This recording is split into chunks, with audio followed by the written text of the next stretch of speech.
Hello guys, welcome back to my channel. मैं हूं नकुल और आज हमारा लॉज ऑफ मोशन का लेक्चर नंबर 2 होने वाला है, फास्ट ट्रैक जेई सीरीज का। इस सीरीज में यार हम पूरी जेई की 11th की फिजिक्स कर रहे हैं फ्रॉम जीरो टू एडवांस। और इसके साथ साथ हम एरोडो के सारे रेलेवेंट क्वेश्चंस भी कर रहे हैं ताकि तुम्हारी एक अच्छी प्रैक्टिस हो जाए एडवांस लेवल तक। तो यार इस सीरीज को कैसे फॉलो करना है मैंने तुम्हें ऑलरेडी इंट्रो वीडियो में बता रखा है, तो अगर अभी तक तुमने इंट्रो वीडियो नहीं देखी है तो जाके जल्दी से उसको देख लो। उसका लिंक मैं इस वीडियो के डिस्क्रिप्शन में डाल दूंगा। इसके अलावा अगर तुमने अभी तक टेलीग्राम ग्रुप ज्वाइन नहीं किया तो उसको ज्वाइन कर लो। सारे नोट्स वगैरह वहीं पर शेयर किए जाएंगे और इसके अलावा तुम्हारे जितने भी डाउट्स वगैरह होंगे वो भी तुम आपस में डिस्कस कर सकते हो उस ग्रुप के ऊपर। और इसके अलावा तुम्हें होमवर्क भी वहीं पे दिया जाएगा। तो बिना कोई टाइम वेस्ट किए शुरू करते हैं वीडियो को यार। लास्ट टाइम हमने न्यूटन के तीनों लॉज देख लिए थे और उसके अलावा हमने कहा था कि अब डिफरेंट टाइप ऑफ फोर्सेस के बारे में हम आगे बात करेंगे, जिसमें हमने वेट के बारे में पिछली बार बात कर ली थी। तो अब हम अपनी नेक्स्ट फोर्स पर आ रहे हैं। तो नेक्स्ट है हमारी कॉन्टैक्ट फोर्स। तो तुम लोग हेडिंग डाल सकते हो, कॉन्टैक्ट फोर्स। तो कॉन्टैक्ट फोर्स यार वैसे नाम से समझ में आ रहा होगा कि ऐसी कोई फोर्स जिसमें फिजिकल कॉन्टैक्ट इन्वॉल्व हो। मैंने तुम्हें लास्ट टाइम बताया था शायद कि जो वेट है हमारा, जो mg जो फोर्स तुमने देखी, वो बेसिकली एक तरह की फील्ड फोर्स होती है, ना कि कॉन्टैक्ट फोर्स। मतलब उसमें कोई फिजिकल कॉन्टैक्ट की जरूरत नहीं है। और फील्ड फोर्सेस मैंने तुम्हें बताई थी कि मैग्नेटिक फोर्स, इलेक्ट्रोस्टैटिक फोर्स, और ये तो तुम्हारे है ही, हो ग्रेविटेशनल फोर्स जो हमने पिछली बार देखी, ये सब तुम्हारे सिलेबस में है, ठीक है। तो अब हम देखने वाले हैं कॉन्टैक्ट फोर्स। तो कॉन्टैक्ट फोर्स, पहली बात नाम से क्लियर हो रहा है कि ऐसी फोर्सेस जो कि फिजिकल कॉन्टैक्ट की वजह से पिक्चर में आती है। तो तुम लिख सकते हो contact forces are such forces which arise due to physical contact. तो contact forces are such forces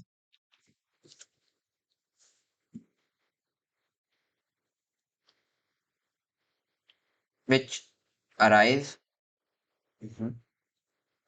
due to physical contact. ठीक है। तो ये हो गई डेफिनेशन। अब देखते हैं कि बेसिकली ये कैसे दिखती है, ठीक है। तो बेसिकली जो तुम्हारी कॉन्टैक्ट फोर्स होती है वो दो तरह की फोर्सेस का वेक्टर सम होती है। बेसिकली एक होती है तुम्हारी नॉर्मल फोर्स और एक होती है तुम्हारी फ्रिक्शन फोर्स। तो नॉर्मल और फ्रिक्शन जो है वो कंपोनेंट्स होते हैं कॉन्टैक्ट फोर्स के। तो तुम लिख सकते हो नॉर्मल एंड फ्रिक्शन, और इनको हम अलग अलग डिटेल में भी पढ़ेंगे,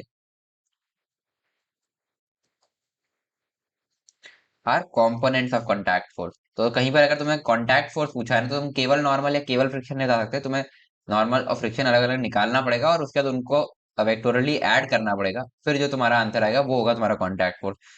तो normal and friction are components of contact force. और ये कंपोनेंट्स क्यों कह रहा हूं मैं, क्योंकि कंपोनेंट है मतलब म्यूचुअली परपेंडिकुलर होने चाहिए, ठीक है। तो क्या ये म्यूचुअली परपेंडिकुलर होते हैं? खैर, तुमने अगर क्लास नाइन्थ में भी हल्का सा सुना होगा नॉर्मल ऑफ फ्रिक्शन के बारे में, तो शायद तुम्हें पता हो। बट ये भी हो सकता है यार कि वहां तुमने केवल रट लिया, तुम्हें समझ में नहीं आया हो कि normal of friction basically work किस तरीके से करते हैं। तो हो सकता है तुम्हें दिक्कत हो उस चीज में। तो अब तुम्हारा वो डाउट पूरा एकदम से क्लियर हो जाएगा। तो सपोज ये तुम्हारा एक एम मास का ब्लॉक है, जो कि ऐसे ग्राउंड पर रखा है। तो बेसिकली इस पर तुम इस तरीके से कोई एक फोर्स लगा रहे हो, सपोज कोई एक पी फोर्स लगा रहे हो, ठीक है, पी अमाउंट का फोर्स लगा रहे हो। और उसके अलावा इस पर इसका एक वेट तो लग ही रहा होगा जो हमने कल देखा था, mg, ठीक है। तो mg की वजह से ग्राउंड भी इस पर एक फोर्स लगा रहा होगा, जो कि होगी तुम्हारी नॉर्मल फोर्स।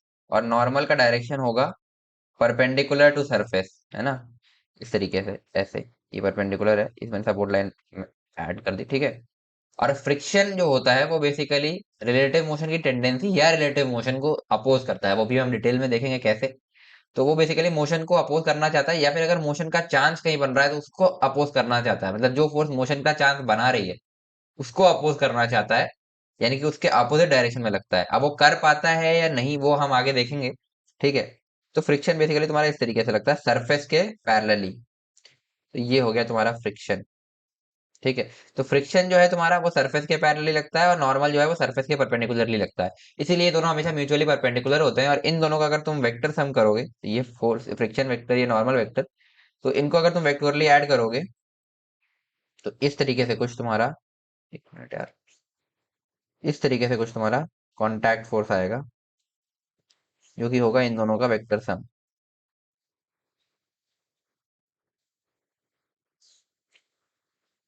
इस तरीके से, ठीक है। समझ में आ गया होगा मेरे ख्याल से। तो ये होगा तुम्हारा कॉन्टैक्ट फोर्स। तो कहीं कॉन्टैक्ट फोर्स पूछा तो नॉर्मल प्लस फ्रिक्शन करोगे, तो इस तरीके से तुम्हारा आंसर आ जाएगा। तो ये है। अब नॉर्मल और फ्रिक्शन को हम अलग अलग समझते हैं। उससे पहले मेरा एक क्वेश्चन है, ठीक है, ये बहुत ही फंडामेंटल क्वेश्चन है तुम्हारा, कुछ बेसिक कॉन्सेप्ट क्लियर करने के, तो इसको नोट करो। तो हाँ, ठीक है, a block of mass M, a block of mass M is lying on a fixed inclined plane, is lying on a fixed inclined plane.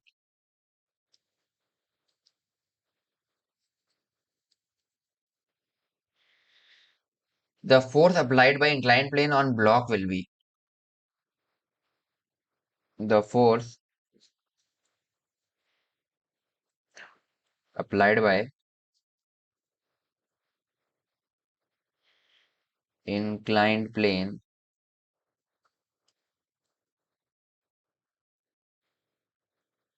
on block will be, ठीक। तो बेसिकली इस तरीके का कुछ सीन है कि ये तुम्हारा एक इंक्लाइंड प्लेन है, ठीक, जिसका कुछ एंगल ऑफ इंक्लिनेशन होगा, सपोज थीटा मान लेते हैं, ठीक है, और ये है तुम्हारा मास एम का ब्लॉक। तो इसमें पूछ रहा है कि ब्लॉक एम मास एम मास का एक ब्लॉक ऐसा इंक्लाइंड प्लेन पे रखा है, तो इंक्लाइंड प्लेन इस ब्लॉक पर कितना फोर्स लगा रहा होगा।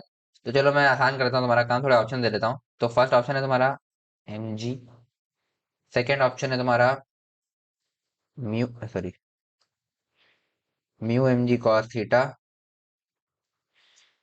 थर्ड ऑप्शन है तुम्हारा एम जी साइन थीटा, और डी ऑप्शन है तुम्हारा नन ऑफ दीज। तो एक बार वीडियो पॉज करके ट्राई करो, और अगर तुमसे आंसर आ जाता है तो वीडियो में कमेंट करके जाना कि तुम्हारा आंसर क्या आया था, ए बी सी डी में से ऑप्शन कमेंट कर सकते हो, ठीक है। तो अब इसको हम सॉल्व करते हैं, ठीक है। तो इसको हम कैसे करेंगे, बेसिकली देखो, एक चीज तो तुम्हें क्लियर हो जानी चाहिए कि अगर मैं ब्लॉक का एफबीडी बनाऊं, तो ब्लॉक बेसिकली, ब्लॉक का वेट इस तरीके से लग रहा होगा, है ना, और तो कोई ब्लॉक का फोर्स है नहीं, ऐसा देखा जाएगा, अभी हम कॉन्टैक्ट फोर्स को कंसीडर नहीं कर रहे। तो सिमिलरली तुम्हें दिख जाएगा कि अगर ब्लॉक इंक्लाइंड प्लेन पर एमजी लगा रहा है और इंक्लाइंड प्लेन टूट टूट नहीं रहा है, तो equal and opposite force inclined plane block पर भी लगाएगा, तो इंक्लाइंड प्लेन ब्लॉक पर भी एमजी अमाउंट का फोर्स लगाएगा इसी के परपेंडिकुलरली, ठीक है। तो बेसिकली आंसर एमजी हो जाएगा, वहां से क्लियर है। बट ये चीज कई लोगों को विजुलाइज नहीं हुई होगी, नहीं समझ में आया होगा।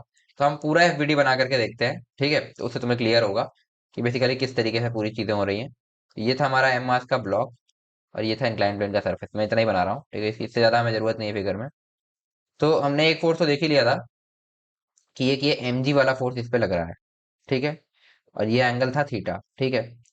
तो अगर मैं अब इसको रिजॉल्व करूं, एम जी को इंक्लाइन प्लेन के अलोंग और उसके परपेंडिकुलर, तो ये इस तरीके से एक लाइन में बना रहा हूँ, ठीक है।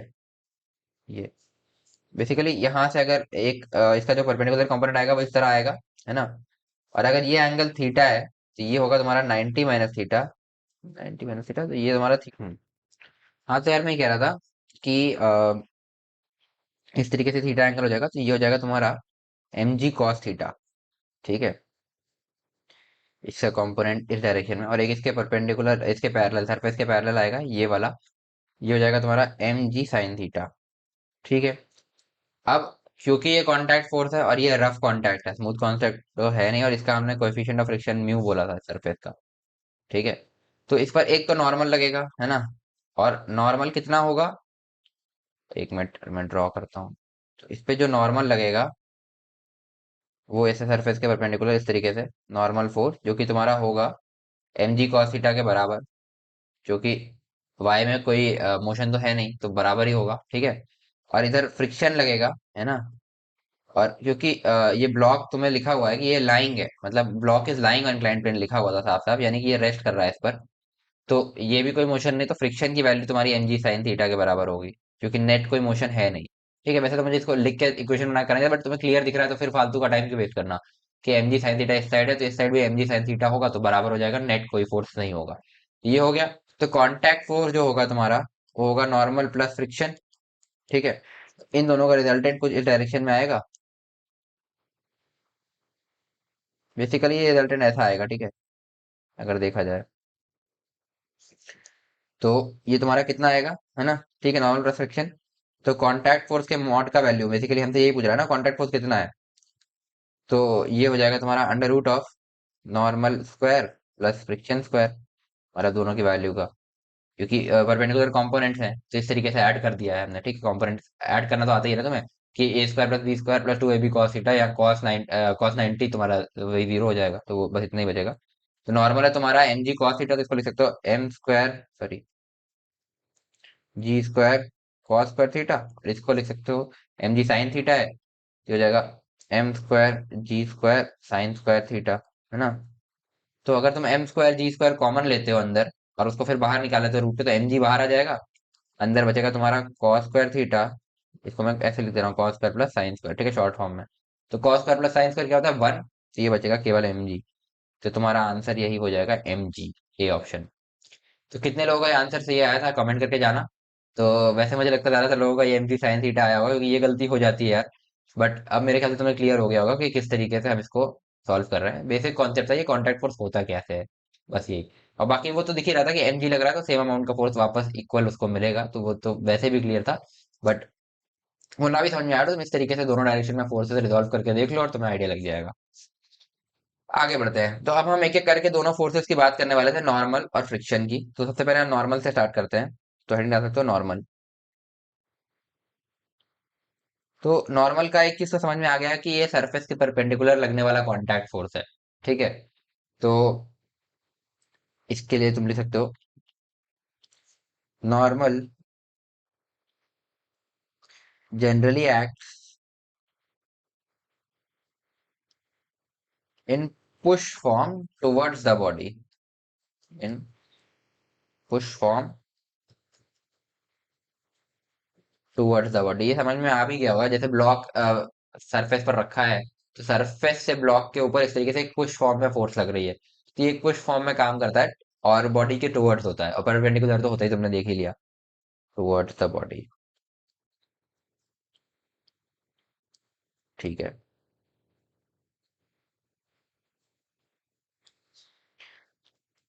तो एक चीज और, in case of simple contacts,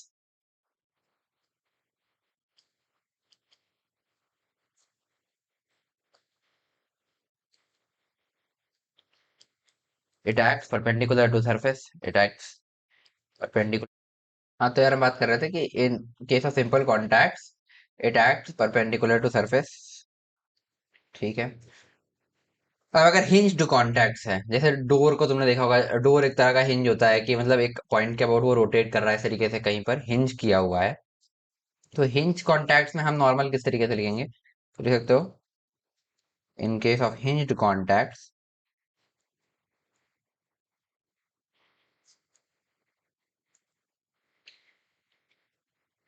it generally act perpendicular to contact surface, it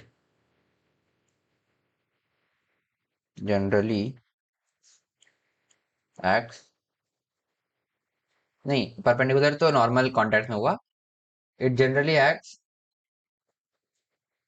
या वी जनरली एक्ट्स मत लिखो, ऐसे लिखो, वी डिफाइन नॉर्मल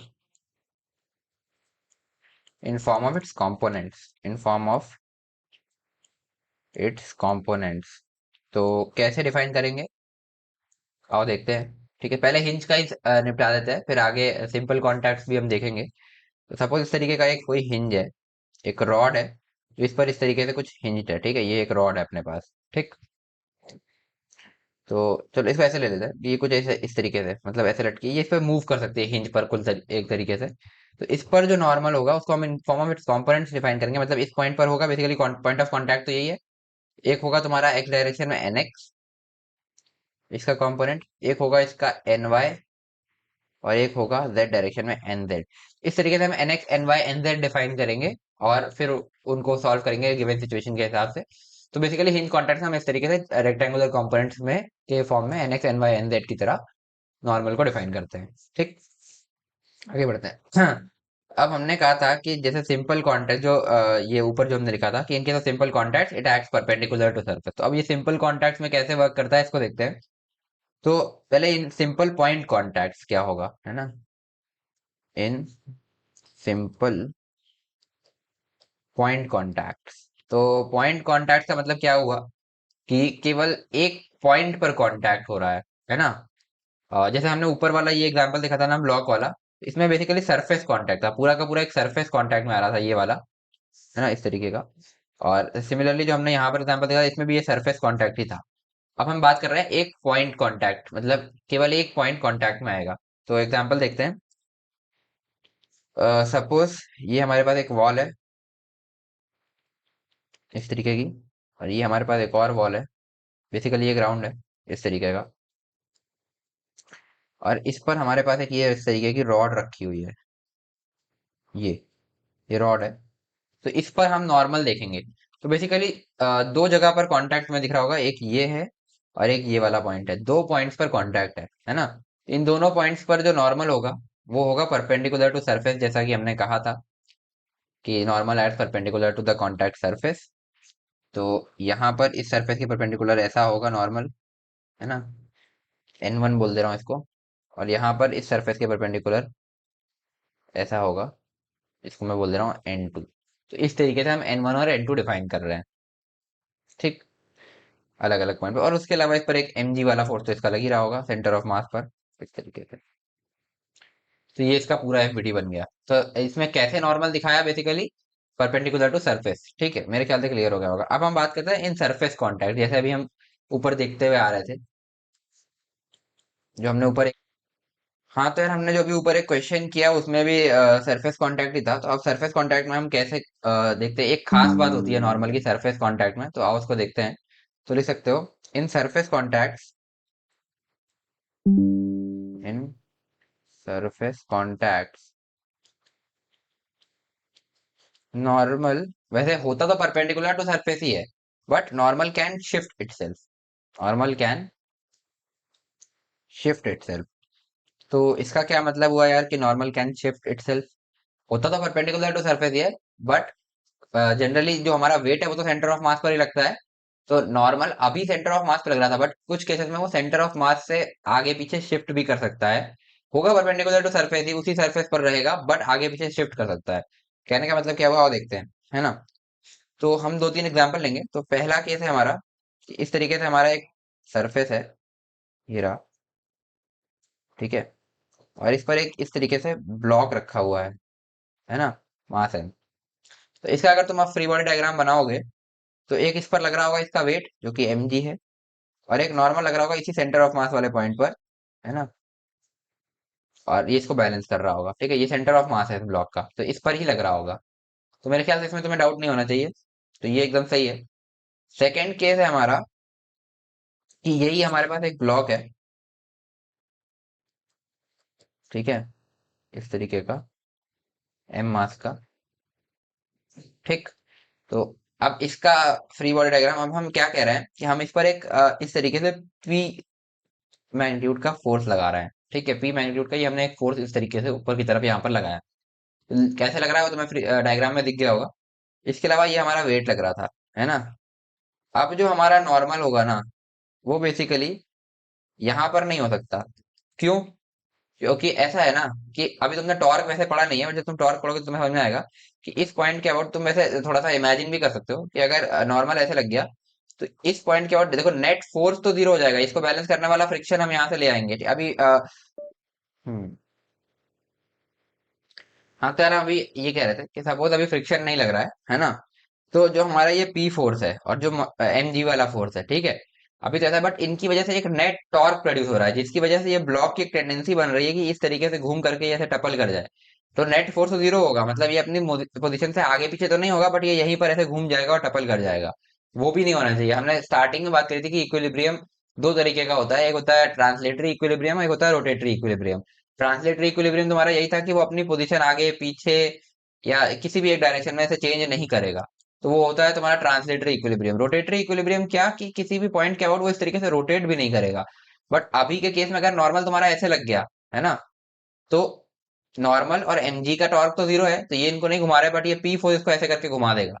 तो नॉर्मल को यहां ना लग करके अब इस पॉइंट पर लगना पड़ेगा, यहाँ एकदम इस पॉइंट पर नॉर्मल को लगना पड़ेगा। या किस पॉइंट पर लगेगा वो तो डीप बात हो गई, वो हम जब टॉर्क वगैरह पढ़ेंगे तो समझेंगे कि कितनी डिस्टेंस लगेगा, वो भी तुम्हारे क्वेश्चंस होंगे। कि कितनी डिस्टेंस पर नॉर्मल लगेगा अपनी ये सेंटर ऑफ मास से, तो वो चीज अभी हम नहीं देख रहे। बट इतना समझ में आ रहा है कि वो सेंटर ऑफ मास पर नहीं लगेगा, कुछ राइट साइड पे लगेगा, ताकि नॉर्मल और पी का जो टॉर्क है, जैसे ये इसको ऐसे घुमाना चाह रहा है और ये इसको ऐसे घुमाना चाह रहा है, तो ये दोनों टॉर्क भी बराबर हो जाए और ये बॉडी घूमे ना, तो रोटेटरी इक्विलिब्रियम बना रहे इसलिए। तो इसीलिए नॉर्मल कैन शिफ्ट इटसेल्फ हम कहते हैं। अब इस पी के मैग्नीट्यूड पर डिपेंड करेगा कि नॉर्मल कितना शिफ्ट करता है, ठीक है, इस तरीके से। तो मेरे ख्याल से क्लियर हो गया होगा। हम्म। अब देखो, एक और एग्जांपल दिखाता हूँ जहाँ नॉर्मल अपने आप को शिफ्ट कर रहा है। सपोज ये है, इस तरीके का ग्राउंड है ना, और यहाँ पर ये एक रॉड इस तरीके से पड़ी हुई थी रॉड, है ना। तो अभी इस पर क्या फोर्सेस लग रही थी, इस पर नॉर्मल जो लगेगा वो यहाँ से बेसिकली सेंटर ऑफ मास पर लग रहा था। अरे यार, ये कैसा बन गया। हम्म। नॉर्मल सेंटर ऑफ मास पर लग रहा था और यहीं पर इसका वेट भी लग रहा था, ठीक है। अब मैंने क्या कहा कि हम इस रॉड को थोड़ा सा उठाते हैं ऐसे करके, ठीक है। सपोज ग्राउंड से तुमने उठाया। हम्म। तो जब तुम रॉड को उठा लोगे, अब रॉड तुम्हारी कुछ इस तरीके से दिखाई देगी, ठीक है, ऐसी। वही रॉड है ना, ऐसी दिखाई देगी। ये हमने बेसिकली उठा लिया हाथ से एक पॉइंट से। अब तुम्हारा नॉर्मल क्या, अब ये तुम्हारा सरफेस कांटेक्ट था, अभी तो सेंटर ऑफ मास पे लग रहा था। बट अब क्या हुआ, ये एक पॉइंट कांटेक्ट में कन्वर्ट हो गया और अब नॉर्मल कहाँ लगेगा, ये केवल एक पॉइंट कांटेक्ट रहा, यहाँ पर लगेगा और सर परपेंडिकुलर टू सरफेस ही रहेगा नॉर्मल। तो अब नॉर्मल की लोकेशन फिर से शिफ्ट हो गई, तुम देख सकते हो, पहले ये सेंटर ऑफ मास पे था और अब ये इस पॉइंट पर है। तो नॉर्मल का जो पॉइंट ऑफ कांटेक्ट है वो फिर से शिफ्ट हो, मतलब पॉइंट ऑफ कांटेक्ट, बेसिकली ये सरफेस कांटेक्ट था, ये पॉइंट कांटेक्ट है। तो बेसिकली नॉर्मल ने अपने आप को शिफ्ट कर लिया, मैग्नीट्यूड वही एम जी ही रहेगा। एम जी तो यही लगेगा सेंटर ऑफ मास पे, वही मैं बना देता हूँ। तो जो तुम्हारा एम जी है वो तो ऐसे सेंटर ऑफ मास पे लगेगा। बट अब तुम्हारा नॉर्मल इस जगह पर लगेगा और वो दिख भी रहा है, टॉर्क फिर से बैलेंस होगा, तो वो टॉर्क की बात तो हम आगे करेंगे। बट अभी तुम्हें समझ में आ गया कि ये क्योंकि पॉइंट कांटेक्ट बन गया तो नॉर्मल यहाँ लगेगा और यहाँ पर यहाँ लगेगा। तो बेसिकली नॉर्मल ने अपने आप को यहाँ से यहाँ शिफ्ट किया है ना। तो बेसिकली तुमने देख लिया एक और एग्जांपल जहां पर नॉर्मल अपने आप को शिफ्ट कर रहा था। नॉर्मल अपने आप को शिफ्ट करते रहता है, डिपेंड्स ऑन द सिचुएशन, ठीक है। आगे बढ़ते हैं। अब एक इंटरेस्टिंग केस है ना। तो सपोज कि ये एक इंसान है, ठीक है, इस तरीके से हम बनाते हैं। ये है ग्राउंड, ये एक इंसान है ना, और ये इसके दोनों पैर है, ठीक है। ये जो दोनों पॉइंट्स मैंने यहाँ पे दिखाए हैं ये इसके दोनों पैर है, ठीक है। तो ये एक इंसान है जिसके दोनों पैर हैं। तो नॉर्मल केस में इसका फ्री बॉडी डायग्राम कैसा बनेगा, ये होगा इसका वेट, ठीक है, डब्ल्यू लिख दे रहा हूँ, या एम जी ही लिखता हूँ, चलो अब एम जी लिखने की अपने को आदत है तो वेट एम जी ही लिखते हैं। एक कुछ नॉर्मल इसका इधर लगेगा, एन वन, और कुछ नॉर्मल इसका ऐसा लगेगा एन टू। अगर एक इंसान सीधा खड़ा है ना, तो दोनों पैरों पर उसका बराबर लोड आएगा, तो N one equal to N two होगा इक्विलिब्रियम के केस में, ठीक है। तो दोनों पैरों पर नॉर्मल लग रहा है जो कि एम जी को बैलेंस भी कर रहा है, ठीक है। अब मैंने क्या किया कि मैंने इस पर एक इस तरीके से पी मैग्नीट्यूड का फोर्स लगाना शुरू किया इस पॉइंट पर। तो बेसिकली जैसे जैसे तुम्हारा पी बढ़ेगा ना, तुम्हारा एन टू भी बढ़ेगा और एन वन घटेगा। समझ में आ रहा है क्यों? क्योंकि पॉइंट्स ऑफ कांटेक्ट तो तुम्हारे अब वही दो हैं, दो ही पॉइंट ऑफ कांटेक्ट है। तो अब की बार नॉर्मल टॉर्क बैलेंस करने के लिए शिफ्ट नहीं हो रहा बल्कि अपनी वैल्यूज को चेंज कर रहा है। बेसिकली एमजी को भी एन वन और एन टू बैलेंस कर रहे थे। बट जब हमने पी फोर्स लगाना शुरू किया तो अब एन टू की वैल्यू बढ़ेगी, जो कि देखो, अगर तुम ये सेंटर ऑफ मास है तुम्हारा ना, अगर ये सेंटर ऑफ मास है ना, तो एन टू और एन वन दोनों बराबर दूरी पर है सेंटर ऑफ मास से। तो उस केस में टॉर्क बैलेंस है, तो बिल्कुल भी इंसान ऐसे टपल करने की टेंडेंसी में नहीं आएगा। बट जब हम एक पी फोर्स ऐसे लगाना शुरू करेंगे ना, तो इंसान इस तरीके से ऐसे टपल करने की टेंडेंसी पाएगा कि ये ऐसे कर करके घूम के गिर जाए, ठीक है। बट इसको बचाने के लिए हम क्या करेंगे, अब हम एन टू को बढ़ाएंगे, एन टू बढ़ जाएगा और एन वन कम हो जाएगा। अगर ऐसा हो जाएगा तो एन टू का टॉर्क भी बढ़ जाएगा। तो अब एन टू इसको ऐसा घुमाने की कोशिश करेगा और पी इसको ऐसा घुमाने की कोशिश करेगा, जैसे हमने ब्लॉक में देखा। तो एन टू जो है इसको ऐसा घुमाएगा और पी इसको ऐसा घुमाएगा, और दोनों एक दूसरे को अगर बराबर टॉर्क बैलेंस कर देंगे, टॉर्क कैसे बैलेंस करेंगे वो तुम आगे देखना। तो डॉग बैलेंस हो गया, तो अब ये घूमेगा नहीं, तो ये रोटेटरी इक्विलिब्रियम इसका बना रहेगा। इसीलिए अगर हम पी की वैल्यू को बढ़ाते रहेंगे तो एन टू की वैल्यू बढ़ती रहेगी, एन वन की वैल्यू घटती रहेगी। बट एक समय एक ऐसा वैल्यू आएगा जब एन टू अपने मैक्सिमम पर पहुंच चुकी होगी और एन वन जीरो हो चुका होगा, पूरा का पूरा एन टू जो है वो एम जी के बराबर हो चुका होगा, पूरा का पूरा लोड आपके इस पैर पर लग चुका होगा। अगर उसके बाद भी मैंने पी को और बढ़ाया, तो फिर ये जरूर ऐसे टपल कर जाएगा। ठीक है, बट जब तक बचा सकता है N2 इसको बचाएगा। ठीक है, इसलिए N2 अपना मैग्नीट्यूड भी चेंज कर रहा है। ठीक है, तो मेरे ख्याल से क्लियर हो गया होगा। तो जब ये जो है क्या कहते हैं मैक्सिमम पर होगा, ये मैं लिख यहाँ पे डायग्राम बना देता हूँ एक और, है ना, मैक्सिमम वाला केस। ये इस तरीके से,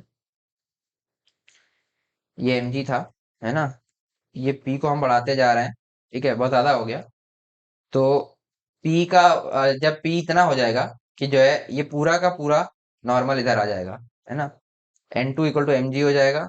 और यहाँ पर N1 इक्वल, हाँ, तो यार हम कह रहे थे कि N2 इक्वल टू एम जी हो जाएगा और N1 तुम्हारा जीरो हो जाएगा। जब ऐसा केस बनेगा तो ये एकदम क्रिटिकल इक्विलिब्रियम के केस में होगा। अब इसके बाद हमने पी को जरा सा भी बढ़ाया तो इंसान इस तरीके से टपल कर जाएगा। तो ये तुम अपनी लैंग्वेज में लिख लेना। ठीक है, तो ऐसा होगा। ठीक है, और इस पूरे केस में हमने एक चीज अवॉइड करी है, फ्रिक्शन। फ्रिक्शन अगर होता तो फ्रिक्शन भी कुछ ना कुछ ऐड कर रहा होता तो ये पी का टॉर्क फ्रिक्शन के टॉर्क से भी बैलेंस होता। बट अभी क्योंकि हम फ्रिक्शन को कंसीडर नहीं कर रहे हैं, हमने फ्रिक्शन नहीं पढ़ा, तो हम फ्रिक्शन ना होने वाला केस कर सॉल्व कर रहे हैं। ठीक है, इस तरीके से। तो बेसिकली वही है कि यहाँ लिख सकते हो कि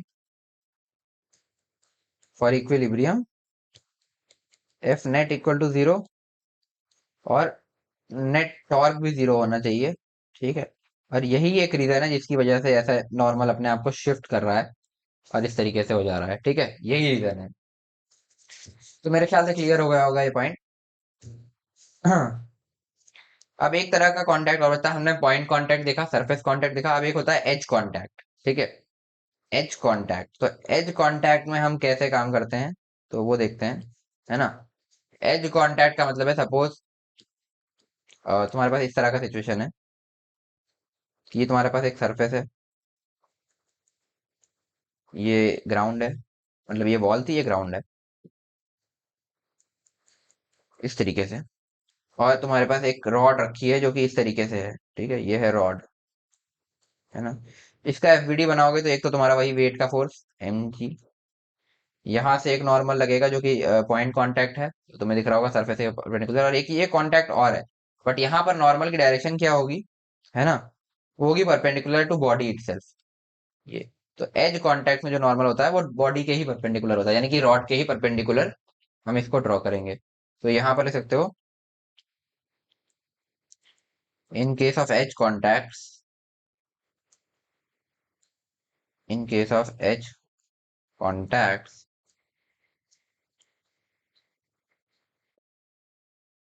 हाँ, तो यार हम कह रहे थे in case of edge contacts normal acts perpendicular to body itself. तो बॉडी के ही परपेंडिकुलर नॉर्मल एक्ट करेगा। तो मेरे ख्याल से क्लियर हो गया होगा। बेसिकली क्या है कि इस सरफेस को तुम ऐसे कंसीडर कर सकते हो, है ना। ठीक है, और अगर तुम्हें ये चीज ना समझ में आए तो तुम एन एक्स और एन वाई के फॉर्म में ले लेना। ठीक है, और वैसे कर लेना, इस तरीके का सरफेस है ना। एन एक्स और एन वाई अगर जैसे दो सरफेसेस हैं तो इस वाले सरफेस की वजह से होगा तुम्हारा एन वाई, और इस वाले सरफेस की वजह से होगा तुम्हारा एन एक्स, और इनका जो रिजल्टेंट होगा वो होगा तुम्हारा एन टू, और वो होगा सरफेस के परपेंडिकुलर। तो नॉर्मल हमेशा सरफेस के परपेंडिकुलर एक्ट करेगा, सॉरी सरफेस के परपेंडिकुलर तो करता ही है। इस केस में एज कांटेक्ट में बॉडी के परपेंडिकुलर वो एक्ट करेगा, बस ये होता है। एज कांटेक्ट देख लिया हमने, सिंपल पॉइंट कांटेक्ट देख लिया हमने, और सरफेस कांटेक्ट में हमने ये देख लिया कि वो भी परपेंडिकुलर टू सरफेस है, बट वो अपनी वैल्यू को चेंज कर सकता है, वो शिफ्ट भी हो सकता है बैलेंस करने के लिए टॉर्क को। तो मेरे ख्याल से क्लियर हो गया होगा, और नॉर्मल में से ज़्यादा कुछ बचता नहीं है। नॉर्मल से रिलेटेड हमने सारी बातें ऑलमोस्ट कर ली है। तो अब हम नेक्स्ट आएंगे किस पर, फ्रिक्शन पर। तो हेडिंग डाल सकते हो friction.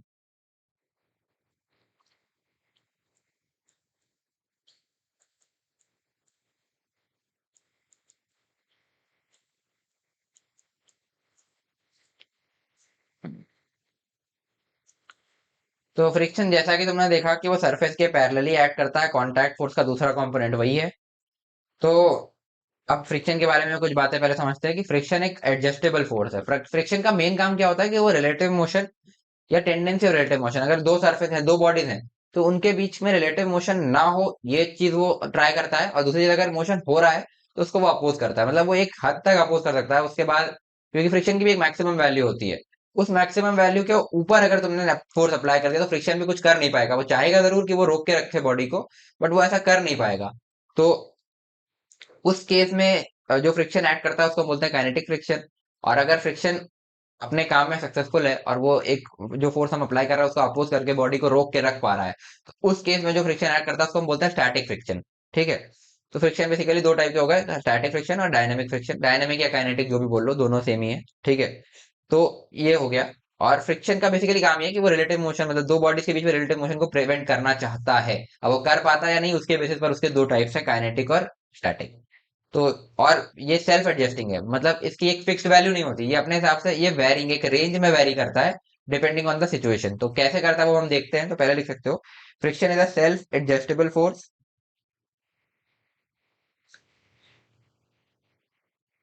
Friction is a self adjustable force.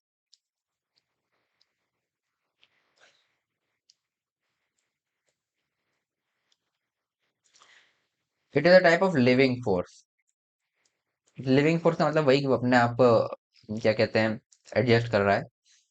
It is a type of living force. It can adjust itself within its limits.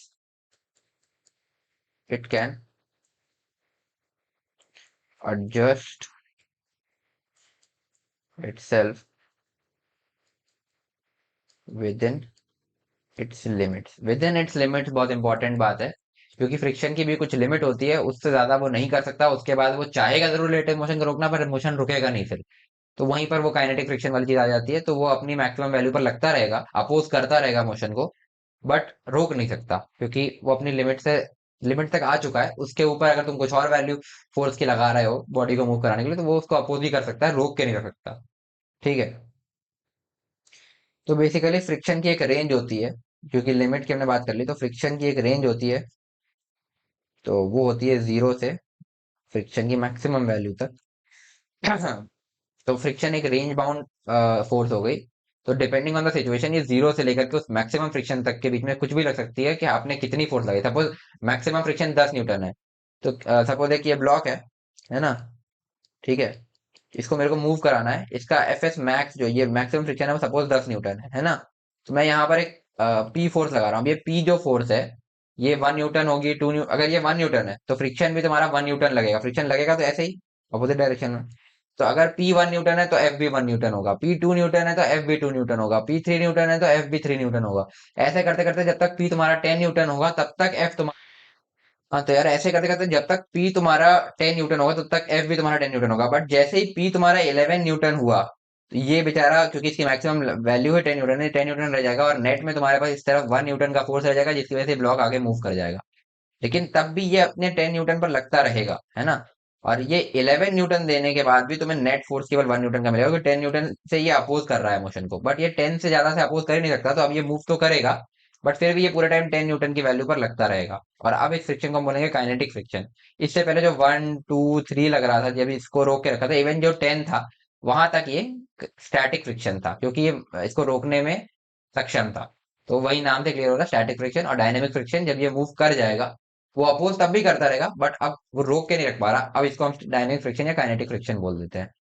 तो अब फ्रिक्शन के बारे में और कुछ चीजें देख लेते हैं। तो लिखो, friction generally act parallel to contact surface. ये हमने बात कर ही ली थी कांटेक्ट फोर्स पढ़ते वक्त ही। Friction generally act parallel to contact surface. तो ये एक बात हो गई। ठीक है। ठीक है।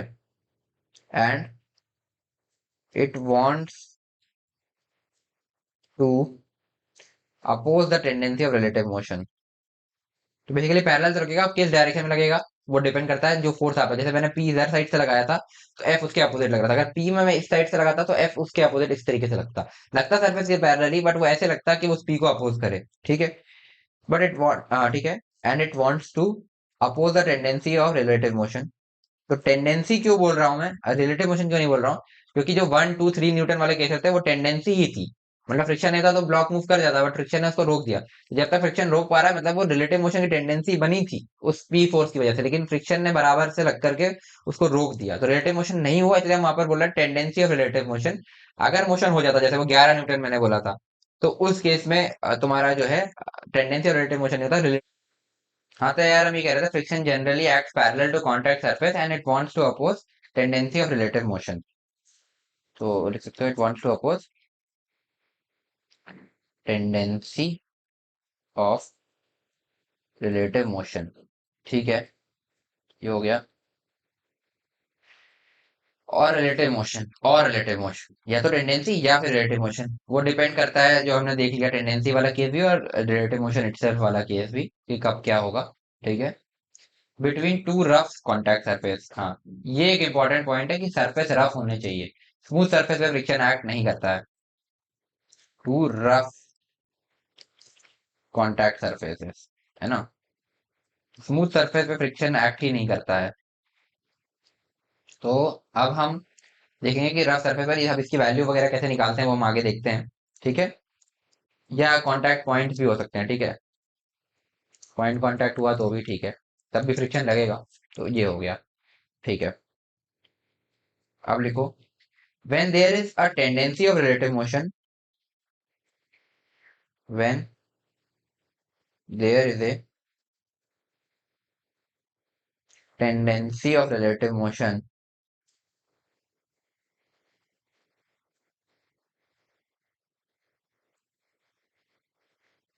but relative motion is not happening,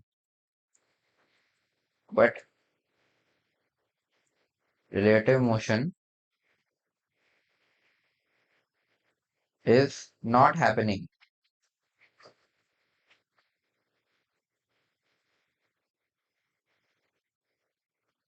under such condition friction which comes into picture, under such condition friction which comes into picture is known as static frictional force, is known as, या static friction भी बोल सकते हो, static friction। तो जब tendency होती है but relative motion हो नहीं रहा होता, उस केस में जो जिस टाइप का फ्रिक्शन आता है उसको हम बोलते हैं स्टैटिक फ्रिक्शन, ठीक है। तो ये हो गया।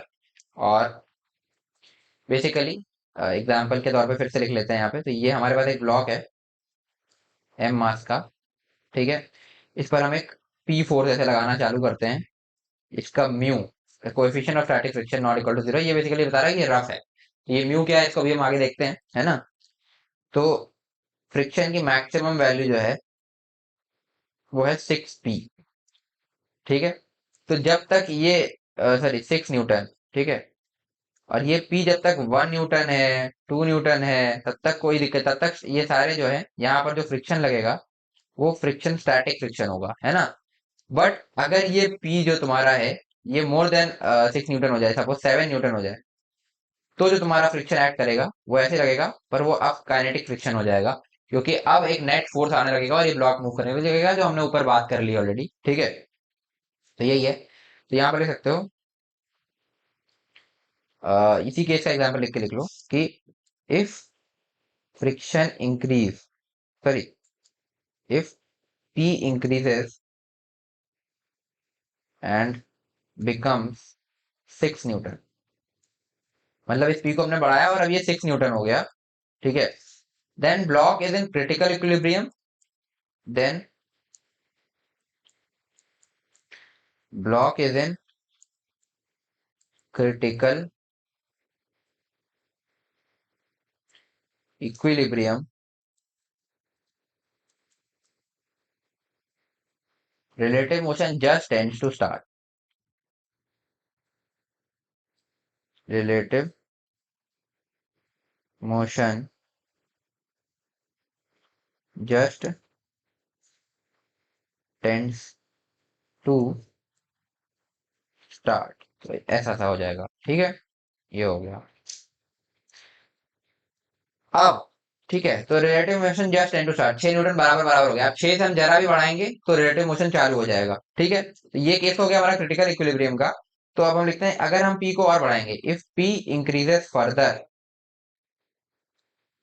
और बढ़ाया हमने 7 Newton, 8 Newton, 10 Newton, 11 Newton, 12 Newton, इस तरीके से ब्लॉक स्टार्ट मूविंग। तो ब्लॉक मूव करना स्टार्ट कर देगा, जो हमने देख लिया है। Block start moving, now friction opposes relative motion, now friction opposes relative motion.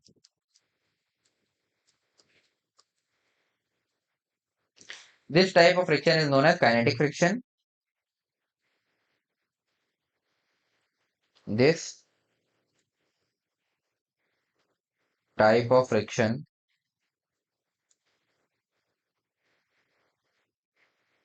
is known as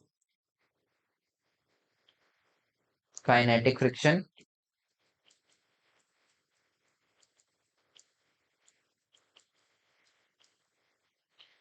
और डायनेमिक फ्रिक्शन। सर इसी को हम बोलते हैं डायनेमिक फ्रिक्शन। हाँ सर, हमने बात करी थी कि फ्रिक्शन दो तरह का होता है, स्टैटिक फ्रिक्शन, डायनेमिक फ्रिक्शन। कब किस केस में स्टैटिक होगा, कब किस केस में डायनेमिक होगा, वो हमने देख लिया है। तो बेसिकली हम्म फ्रिक्शन जो है वो दो टाइप का होगा। एक होगा तुम्हारा स्टैटिक फ्रिक्शन, जो कि कब लगेगा, जब टेंडेंसी ऑफ रिलेटिव मोशन होगी बट रिलेटिव मोशन खुद नहीं हो रहा होगा, और इसको हम डिनोट करते हैं एफ एस से। दूसरा होगा हमारा डायनेमिक फ्रिक्शन, या इसको काइनेटिक फ्रिक्शन भी बोलते हैं, ठीक है, डायनेमिक स्लैश काइनेटिक फ्रिक्शन। इसको हम डिनोट करेंगे एफ के से। ये कब होगा, जब रिलेटिव मोशन खुद हो रहा होगा। इसको एफ डी भी बोल सकते हो, बट एफ के हम ज्यादातर यूज करेंगे, तो इसलिए मैंने ये लिख दिया, है ना। तो जो हमने बात करी थी ना कि it is a living force, it can adjust itself, ये सारी बातें जो थी, ये थी स्टैटिक फ्रिक्शन के लिए। जो तुमने देखा भी कि अगर 10 न्यूटन का मैक्सिमम है तो 1 2 3 4 पे वो 1 2 3 4 बराबर करके एडजस्ट कर रहा है। बट जब वो 11 हो गया तो वो 10 ही रहेगा, वो 12 हो गया तो भी वो 10 ही रहेगा, वो 13 हो गया तो भी वो 10 रहेगा। तो काइनेटिक फ्रिक्शन जो है वो बेसिकली 10 ही रहेगा, क्योंकि वो मैक्सिमम वैल्यू है ना। तो ये 10 ही रहेगा। तुम इसको 11 कर दो, पी को चाहे 12 कर दो, चाहे 13 कर दो, तो वो 10 ही रहेगा। तो इसका जो नेचर है वो सेल्फ एडजस्टेबल नहीं है। बट जो हमारा स्टैटिक फ्रिक्शन था उसका नेचर सेल्फ एडजस्टेबल था। तो जो हम सेल्फ एडजस्टेबल वाली बात कहते हैं वो स्टैटिक फ्रिक्शन के लिए कहते हैं, ना कि काइनेटिक फ्रिक्शन के लिए। तो इसको लिख सकते हो बेसिकली। हाँ तो यार लिख लो, इसको आगे बढ़ते हैं, ठीक है। Basically static frictional force has adjustable nature. तो ये हमने बात कर ली है कि स्टैटिक फोर्स, स्टैटिक फ्रिक्शन जो है वो एडजस्टेबल है, और जो हमारा काइनेटिक फ्रिक्शन है वो एक फिक्स वैल्यू होती है। तो basically static frictional force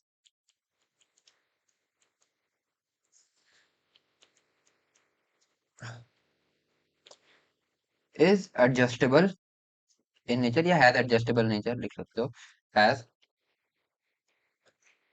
adjustable nature. F ऐसे था मल्टी वैल्यूड फंक्शन।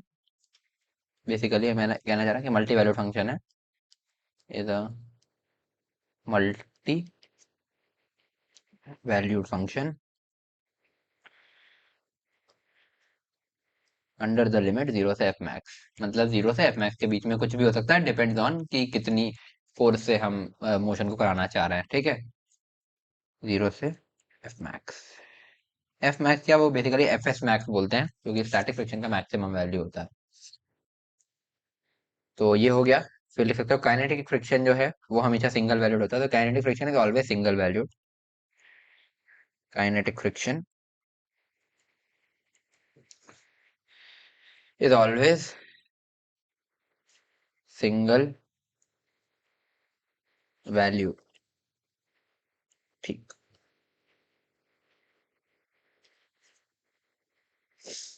ठीक है।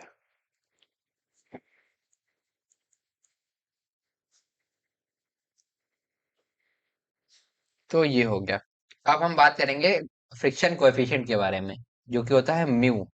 तो फ्रिक्शन कोएफिशिएंट क्या होता है, या कोएफिशिएंट ऑफ फ्रिक्शन जिसको हम बोलते हैं, ये होता है कि ये तुम्हें आइडिया देता है कि सरफेस कितना रफ है ना। सरफेस की रफनेस का आइडिया देता है। जितना ज्यादा म्यू होगा सरफेस, उतना ज्यादा रफ होगा, है ना। और म्यू का वैल्यू 1 से कम होता है हमेशा, ठीक है। तो जो हमारा सरफेस जितना ज्यादा रफ होगा उतना ज्यादा म्यू होगा, और उतना ही ज्यादा फ्रिक्शन होगा। तो फ्रिक्शन डायरेक्टली प्रोपोर्शनल होता है म्यू के। तो जितना ज्यादा रफ सरफेस उतना ज्यादा फ्रिक्शन, और जितना ज्यादा रफ सरफेस उतना ज्यादा म्यू। तो ये इस तरीके से। और हम फ्रिक्शन फोर्स को बाय यूजिंग म्यू कैसे लिखते हैं, बेसिकली अब फ्रिक्शन को हम डिफाइन करने जा रहे हैं। तो फ्रिक्शन दो चीजों पर डिपेंड करता है। एक तो नॉर्मल फोर्स जो उस पार्टिकल पर लग रही है, जिस फोर्स से, जैसे अगर एक पार्टिकल जमीन पर रखा है तो उस पर कितना वेट लग रहा है, वो डायरेक्टली प्रोपोर्शनल है उसके नॉर्मल के, है ना। और फिर जो जितना नॉर्मल सरफेस से उस पार्टिकल को मिलेगा उसके डायरेक्टली प्रोपोर्शनल होगा तुम्हारा फ्रिक्शन अप्लाइड। और उसके अलावा एक और चीज पर वेरी करेगा कि सरफेस कितना रफ है, म्यू। अगर सरफेस स्मूथ है तो म्यू जीरो होता है, यानी कि उसके बाद तुम कितना भी ज्यादा नॉर्मल कर लो, तुम्हारा म्यू जीरो है, तो फ्रिक्शन भी हमेशा जीरो होगा, ठीक है। तो इसलिए स्मूथ सरफेस पर फ्रिक्शन एक्ट नहीं करता है। तो आओ फिर हम म्यू को पहले डिफाइन करते हैं, जो कि होता है हमारा फ्रिक्शन को। तो यार हम म्यू को डिफाइन करते हैं, तो डाल सकते हो mu.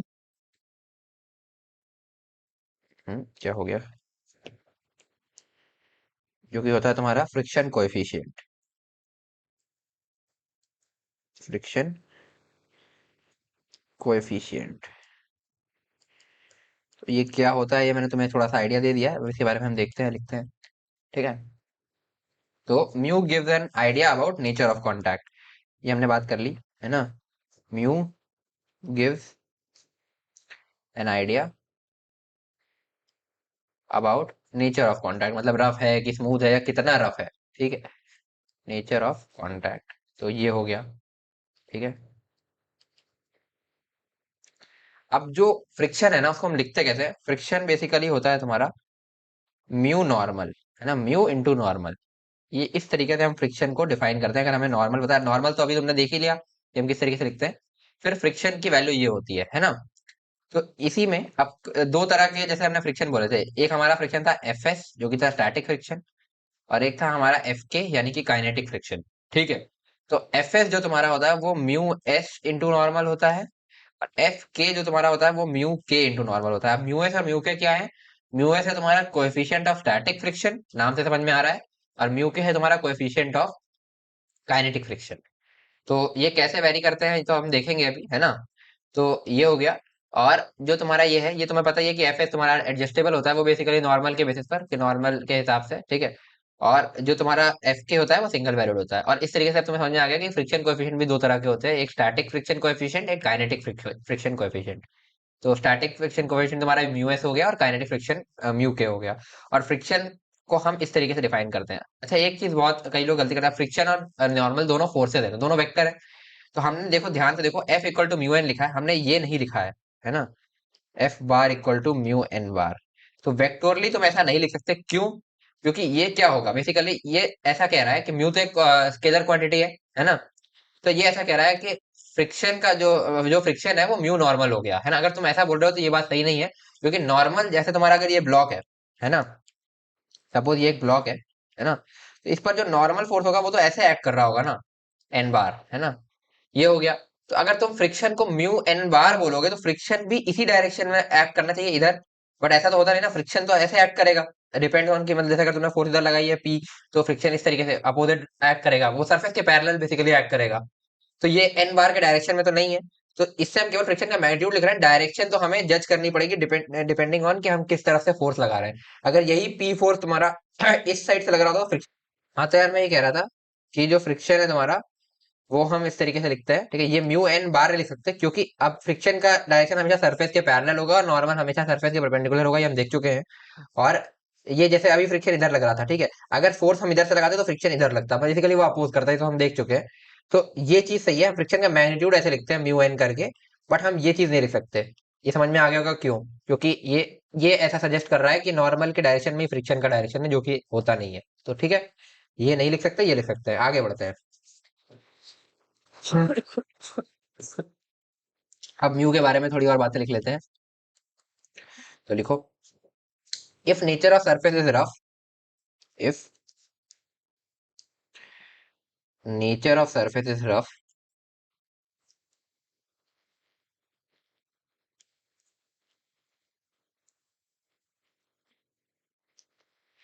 Nature of surface rough, then for such contact surfaces, then for such surface basically mu not equal to zero. तो रफ सरफेस के लिए म्यू नॉन जीरो होता है, ठीक है। और स्मूथ सरफेसेस के लिए लिख सकते हो यहीं पे, for smooth surfaces mu equal to zero. और बाकी म्यू तुम्हारा रफनेस के डायरेक्टली प्रोपोर्शनल होता है, ठीक है। जितना ज्यादा सरफेस रफ होगा उतना ज्यादा म्यू होगा, ठीक है। तो ये हो गया, तो ये भी तुम चाहे तो ध्यान के रख सकते हो, mu directly proportional to roughness, ठीक है। आगे बढ़ते हैं, ठीक। तो और एक चीज हमने देख ही लिया कि म्यू दो टाइप का होता है ना, जैसे एक म्यू एस और म्यू के, ठीक है। म्यू जो है वो दो टाइप का होगा, म्यू एस म्यू के।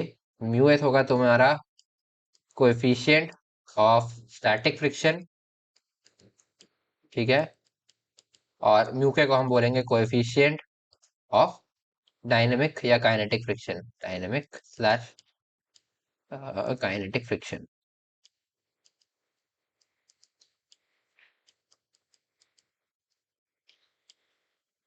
ठीक। ये हो गया तुम्हारा, ठीक है। आगे बढ़ते हैं, ठीक है। अब एक चीज होती है जो तुम्हें ध्यान रखनी होगी कि जनरली, है ना, जनरली तुम्हारा जो म्यू एस है वो ग्रेटर देन म्यू के होता है।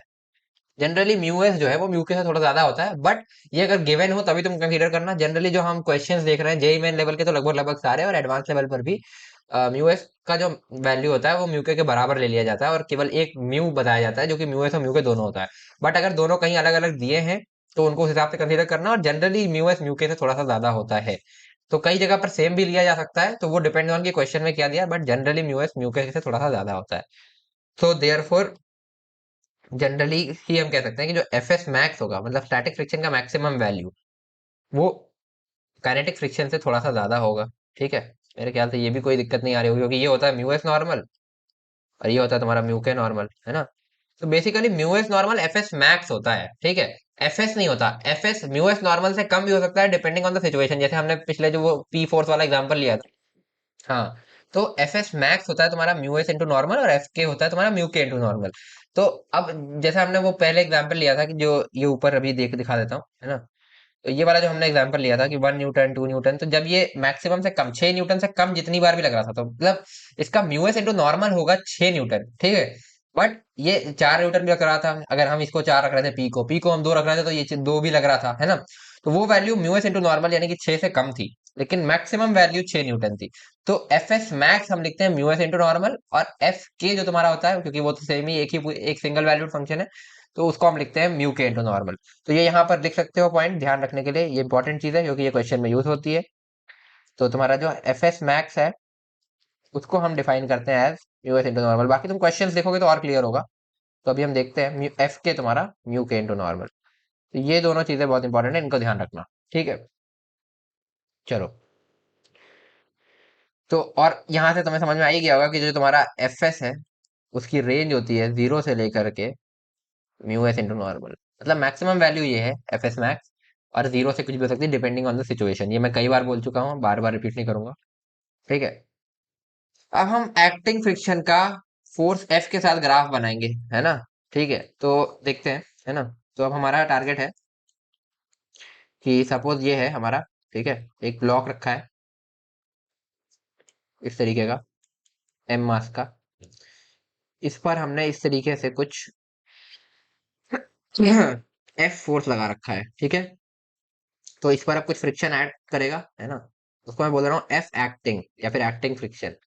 तो अब इस एक्टिंग फ्रिक्शन का हम एफ के साथ वेरिएशन देखेंगे, मतलब एफ को हम 0 से लेकर के बढ़ाना शुरू करेंगे तो एक्टिंग फ्रिक्शन पर क्या फर्क पड़ता है ये हम देखते हैं। तो सबसे पहले हम बात करेंगे, इसमें दो केस हो सकते हैं, एक हमारा कि म्यू एस म्यू के बराबर हो, और एक हमारा म्यू एस म्यू के बराबर ना हो, जिसमें जनरली हमने बोला म्यू एस थोड़ा सा ज्यादा होता है म्यू के। बट अभी हम मान के चल रहे हैं, let mu s equal to mu k equal to mu, ठीक है, जो कि जनरली क्वेश्चंस में गिवन होता है, ठीक है, ज्यादातर क्वेश्चन ऐसे ही आते हैं। तो अब हम ग्राफ बनाएंगे acting friction F acting versus this force capital F. ठीक है, देखते हैं। तो जब तुम कैपिटल एफ को लगाना शुरू करोगे, तो जैसा हमने एग्जांपल लिया था, जैसे वही एग्जांपल के साथ में तुम्हें दिखाता हूँ, तुम्हें ज्यादा इजी पड़ेगा। सपोज एफ एस मैक्स की वैल्यू वही 6 न्यूटन है ना। और एफ को अगर तुमने बढ़ाना शुरू किया, है ना, तो एफ को तुम अगर देखोगे, अगर तुम यहाँ से एफ को बढ़ा करके, अभी जीरो है तो जीरो ही रहेगा एक्टिंग फ्रिक्शन भी, वन किया तो ये भी वन हो गया, टू किया तो ये भी टू हो गया, थ्री किया तो ये भी थ्री हो गया, और ऐसे ही करते करते सिक्स किया तब तक। हाँ, तो यार ये कह रहे थे, ये जैसे इसको सिक्स किया तब तक ये सिक्स रहा, ठीक है। तो जीरो से सिक्स तक, यानी कि जीरो से एफ एस मैक्स तक जितना हम इसको लगाते रहे एफ को, उतना ही हमारा एफ एक्टिंग रहा। तो सपोज एक एफ एस मैक्स वैल्यू होगी, जो कि होगी तुम्हारी म्यू इंटू नॉर्मल, है ना, इस केस में ये सपोज एफ एस मैक्स है ना, जो कि तुम्हारी म्यू नॉर्मल भी है ना। तो जीरो से तुम इसको बढ़ाना चालू करोगे, जीरो पर जीरो, फिर उसके बाद ये बढ़ते बढ़ते जब तक एफ एस मैक्स आएगा, जितना एफ होगा उतना ही अफेक्टिंग होगा, ठीक है। तो ये भी बेसिकली जो कैपिटल एफ है, ये भी तुम्हारी अब एफ एस मैक्स के बराबर पहुंच गई है, ठीक है। तो ये इतना रहा, ठीक है, इस तरीके से। अब इसके बाद जैसे ही, जो हमारे एग्जाम्पल में बेसिकली 6 न्यूटन है, ठीक है, एग्जाम्पल वाला यहाँ पे लिख दे रहा हूँ, ठीक। अब जैसे ही तुम इसको सिक्स से ऊपर करोगे, एफ को सेवन किया, एट किया, तो ये तो सिक्स ही लगता रहेगा ना, ठीक है। तो ये तो अब बढ़ेगा नहीं, तो इसके बाद तुम जितना भी एफ को बढ़ाते चले जाओ, एफ एक्टिंग तुम्हारा एफ के ही रहेगा, जो कि म्यू नॉर्मल है। तो वो यहाँ से अब एक कांस्टेंट पकड़ लेगा, और इसी कांस्टेंट पर ये पूरा आगे तक चलता रहेगा, जितने भी तुम एफ को बढ़ा दो इस तरीके से, ठीक। तो ये हो गया। तो ये अंडर द कंडीशन है कि म्यू एस म्यू के दोनों बराबर है म्यू के, ठीक है। तो अब यहाँ पर इन ग्राफ के बारे में थोड़ा सा यहीं पर मैं लिख देता हूँ, ठीक है। तो पहले इधर वाले पार्ट का लिख देते हैं, है ना, ये वाला जो पार्ट है तुम्हारा, इसमें क्या कह रहा है, जो एफ एक्टिंग है तुम्हारा, वो एफ के बराबर है, ठीक है। There is no relative motion but tendency of relative motion. तो इस टाइम पर there is no relative motion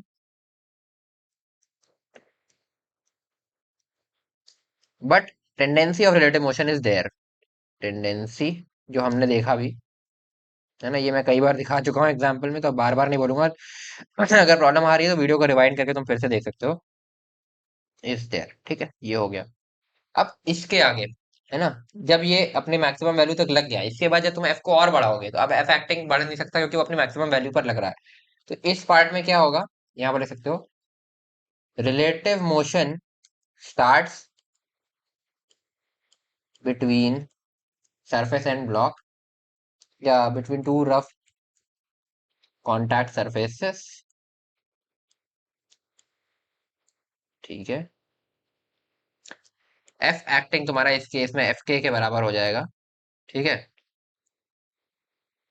और नेट अनबैलेंस्ड फोर्स, जैसे अगर तुम्हारा एफ जो अप्लाइड फोर्स है वो 10 न्यूटन है, तो फ्रिक्शन 6 लग रहा था, तो 4 न्यूटन का नेट अनबैलेंस्ड फोर्स होगा।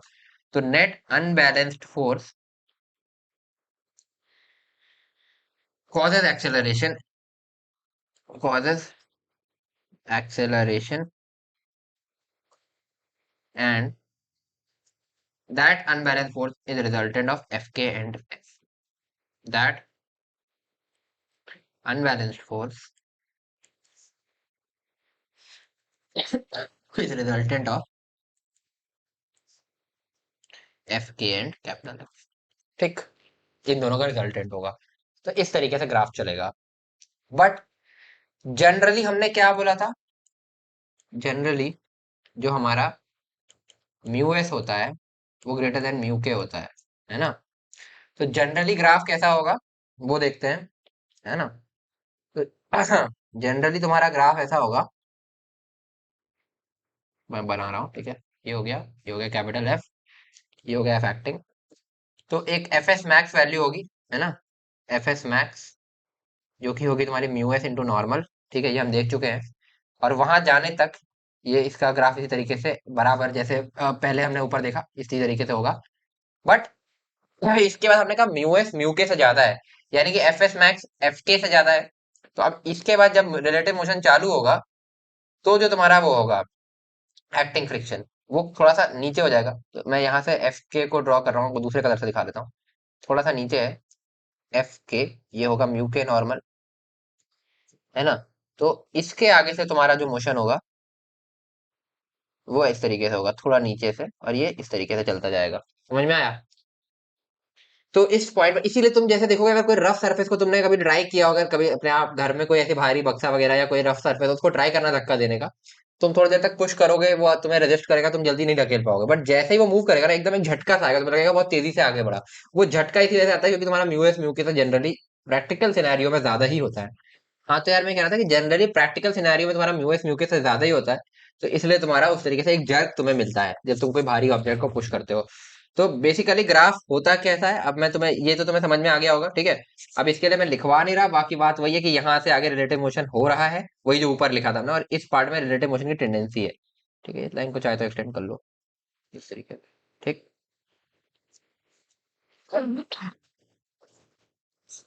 FS max तक, ठीक। ये हो गया, है ना। अब इस पार्ट को मैं लिखा नहीं रहा, वही चीज है, ठीक है। तो एक्चुअली अब ग्राफ होता कैसा है, इस तरीके से डिसकंटिन्यूअस ग्राफ नहीं होता है। तो प्रैक्टिकल ग्राफ अब तुम लिख सकते हो, एक बार फाइनली प्रैक्टिकल ग्राफ बना लो, वैसे ये पूछता नहीं है, बट तुम्हें ये बात पता होनी चाहिए कि म्यूएस जनरली म्यू के से ज्यादा होता है, ठीक है। तो इस पर डायरेक्ट कभी क्वेश्चन पूछ सकता है। तो प्रैक्टिकल ग्राफ कैसा होगा फाइनली, ये हम देख लेते हैं एक बार। ये होता है कुछ ऐसा, ये है कैपिटल एफ, ये है तुम्हारा एफ एक्टिंग। तो ये एफ एस मैक्स तक जाएगा इस तरीके से, बढ़ते बढ़ते, फिर ये इस तरीके से एक कर्व लेता है, और फिर उसके बाद ये ऐसे निकल जाता है। अब मेरे ख्याल से क्लियर हो गया होगा, ठीक है। और ये जो पीक है ना, ये होती है तुम्हारी एफ एस मैक्स, और जो ये वैल्यू आगे कंटिन्यू हो रही है ना, इससे आगे से, ये होती है तुम्हारी एफ के। तो ये होता है प्रैक्टिकल ग्राफ, इस तरीके का प्रैक्टिकली ग्राफ होता है। कंटिन्यूअस ग्राफ होता है, यहाँ पर हमने डिसकंटिन्यूअस बना दिया था, तो कंटिन्यूअस होता है प्रैक्टिकली जो डिटरमाइन किया गया है, तो ये है। और ये क्यों होता है, क्योंकि म्यू एस म्यू के से ज्यादा होता है, तो स्टैटिक फ्रिक्शन का जो मैक्सिमम वैल्यू है वो भी तुम्हारा काइनेटिक फ्रिक्शन से ज्यादा होता है।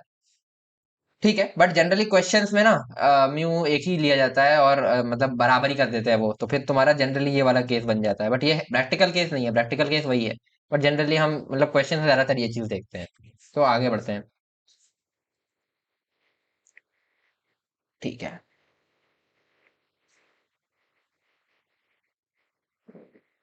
तो अब एक आध क्वेश्चन करते हैं जिससे तुम्हें थोड़ा सा इसका आइडिया क्लियर हो जाएगा, ठीक है, कि फ्रिक्शन वगैरह लग कैसा रहा है। एक आध बेसिक क्वेश्चन ऐसे कॉन्सेप्चुअल वाले।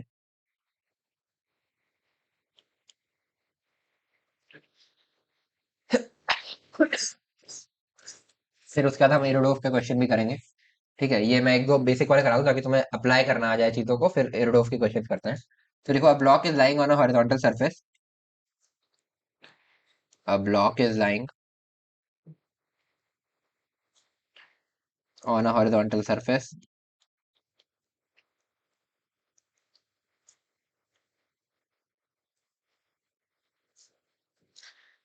For this surface coefficient of friction is mu, for this surface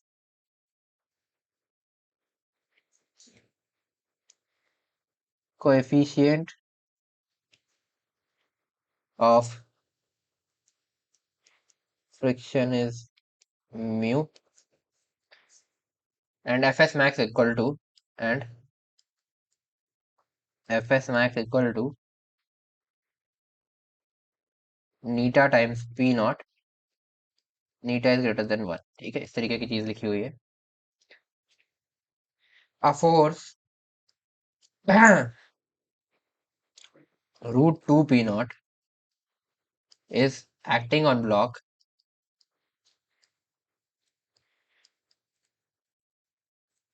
at an angle theta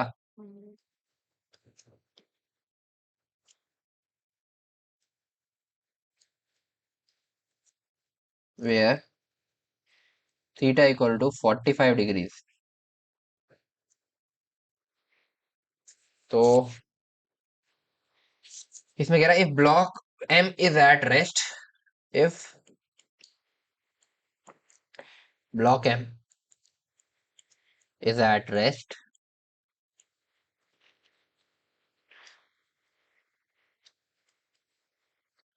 then find force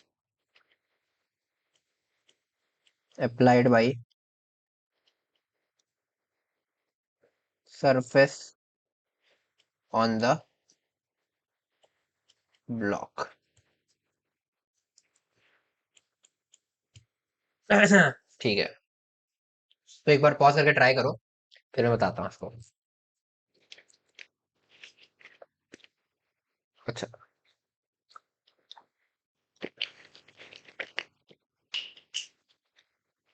वैसे इस क्वेश्चन का फिगर तुम्हें खुद से बनाना चाहिए, बट फिर भी मैं तुम्हें चलो एक हेल्प कर देता हूँ कि मैं फिगर इस क्वेश्चन, क्योंकि ये अपना पहला ही क्वेश्चन है, तो फिगर में तुम्हें बना के दे देता हूँ, ठीक है। फिर फिगर कुछ ऐसा है कि ये है तुम्हारा एम मास का ब्लॉक, इस टाइप का, है ना, ठीक इस तरीके का। और इस पर रूट 2 पी नॉट एक फोर्स लग रही है, जो कि 45 डिग्री पर लग रही है, ठीक है। ये तुम्हें शायद डाउट हो रहा हो, इसलिए मैंने बना दिया 45 डिग्री पर। इसका मैग्नीट्यूड है रूट 2 पी नॉट। अब तुमसे पूछा है कि अगर ब्लॉक रेस्ट पे है तो force applied by surface on the block कितना होगा, ठीक है। तो चलो इसको सॉल्व करते हैं, ठीक है। तो इसका एफबीडी बनाते हैं हम, ठीक है, इस एम मास वाले ब्लॉक का। तो इस ब्लॉक को मैं इधर नीचे ले रहा हूँ, है ना। तो ठीक है, शुरू करते हैं, है ना। तो पहले तो इस फोर्स को रिजॉल्व कर लें यार। तो ये root 2 P naught cos 45 degrees, है ना, यानी कॉस 45 कितना होता है, 1/√2 होता है। तो रूट 2 इंटू 1/√2 तुम्हारा 1 बचेगा, तो ये केवल पी नॉट हो जाएगा इस तरफ। और सिमिलरली इधर साइन में भी पी नॉट हो जाएगा। तो मेरे ख्याल से ये चीज क्लियर हो गई होगी, ये बताने की जरूरत नहीं, अब ये बहुत बार कर चुके हैं हम, है ना। तो एक फोर्स ये हो गई पी नॉट, नीचे की तरफ इस डायरेक्शन में। ये मैंने शिफ्ट कर दिया, बेसिकली यहाँ ले लिया, ठीक है। ये हो गई तुम्हारी एक और पी नॉट। फिर एक इसका एम जी होगा, वो मैं इधर लिख दे रहा हूँ। फिर एक नॉर्मल होगा, जो इसको ऐसे बैलेंस आउट कर रहा होगा, ठीक है। और फिर एक फ्रिक्शन होगा, जो इसको इस तरीके से अपोज कर रहा होगा, ठीक है। अब ये कह रहा है कि ब्लॉक हमेशा रेस्ट पर है, तो एक्स और वाई दोनों डायरेक्शन में तुम्हारी नेट फोर्स जीरो होनी चाहिए। तो एक्स में जीरो करेंगे तो हम कह देंगे F equal to P naught, ठीक, एक चीज ये क्लियर हो गई। और वाई में करेंगे तो हम लिखेंगे N equal to P naught plus m g,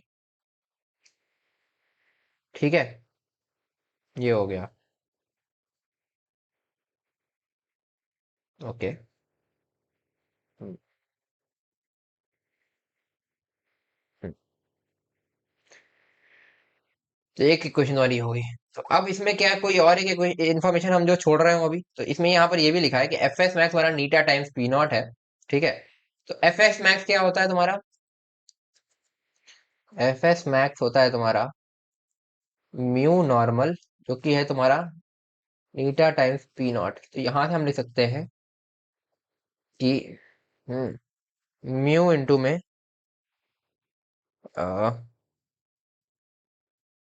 ठीक है, एक मिनट, हाँ ठीक है, ये हो गया।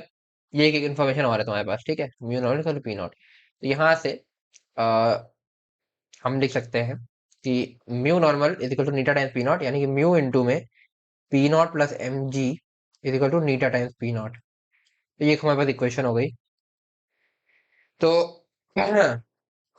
आगे बढ़ते हैं। तो हमसे पूछा क्या है कि फोर्स अप्लाइड, है ना। तो देखते हैं, ठीक है।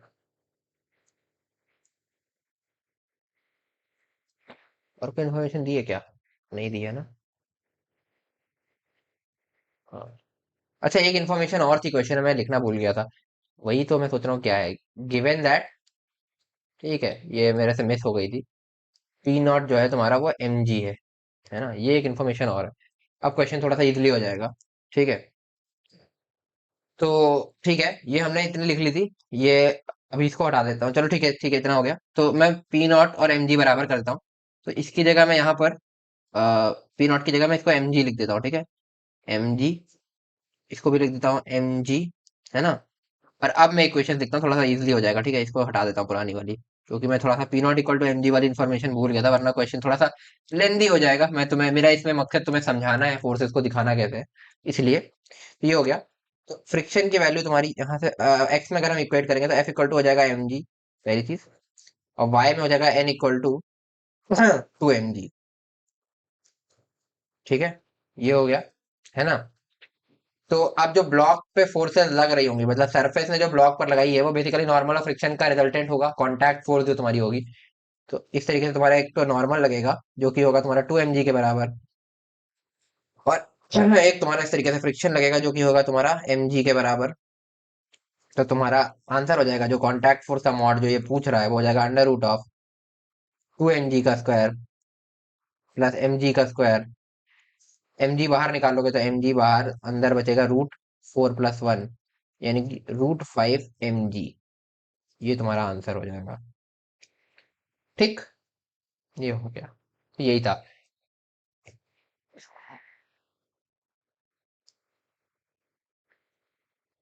हम्म। ठीक। और नीटा की वैल्यू पूछता तो वो तुम्हें पता ही है कि वो दिख रही है, कि अगर नीटा की वैल्यू पूछ रहा हो तो एफ एस मैक्स तुम्हारा था नीटा टाइम्स पी नॉट, है ना, जो कि होगा तुम्हारा म्यू नॉर्मल, है ना। तो ये नीटा टाइम्स पी नॉट, यानी पी नॉट को मैं एम जी लिख दे रहा हूँ, is equal to mu into में नॉर्मल तुम्हारा 2 mg है ना। तो नीटा इक्वल टू 2 म्यू निकल करके आ जाएगा, ये एक चीज और आ जाएगी, ठीक है। तो ये है, आगे बढ़ते हैं। तो ये एक सिंपल ऐसे बस एप्लीकेशन समझने के लिए था, ठीक है, कि फ्रिक्शन नॉर्मल कैसे हम फोर्सेस बैलेंस करेंगे, फ्रिक्शन को लिखेंगे कैसे। ठीक, आगे बढ़ते हैं। तो एक क्वेश्चन और ले लेते हैं इस तरह का, फिर रूफ के क्वेश्चंस पर आएंगे, है ना।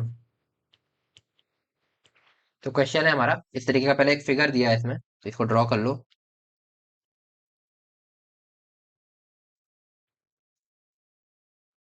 है ना, इस तरीके का।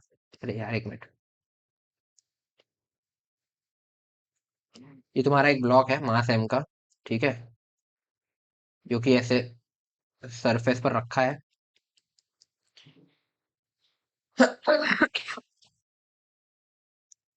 इस पर एक फोर्स ऐसे लग रहा है एफ का, और एक फोर्स इस तरीके से लग रहा है 5F का, और ये एंगल दिया है तुम्हें थीटा, और थीटा की वैल्यू दी हुई है 37 डिग्री। तो ये इतनी इन्फॉर्मेशन तुम्हें इसमें गिवन है, और एक इन्फॉर्मेशन और गिवन है कि एफ की वैल्यू है mg के बराबर। ठीक है, ये दो क्वेश्चन, दो इन्फॉर्मेशन गिवन है। तो पूछा क्या क्या है, पहली चीज, calculate frictional force acting on the block, calculate frictional force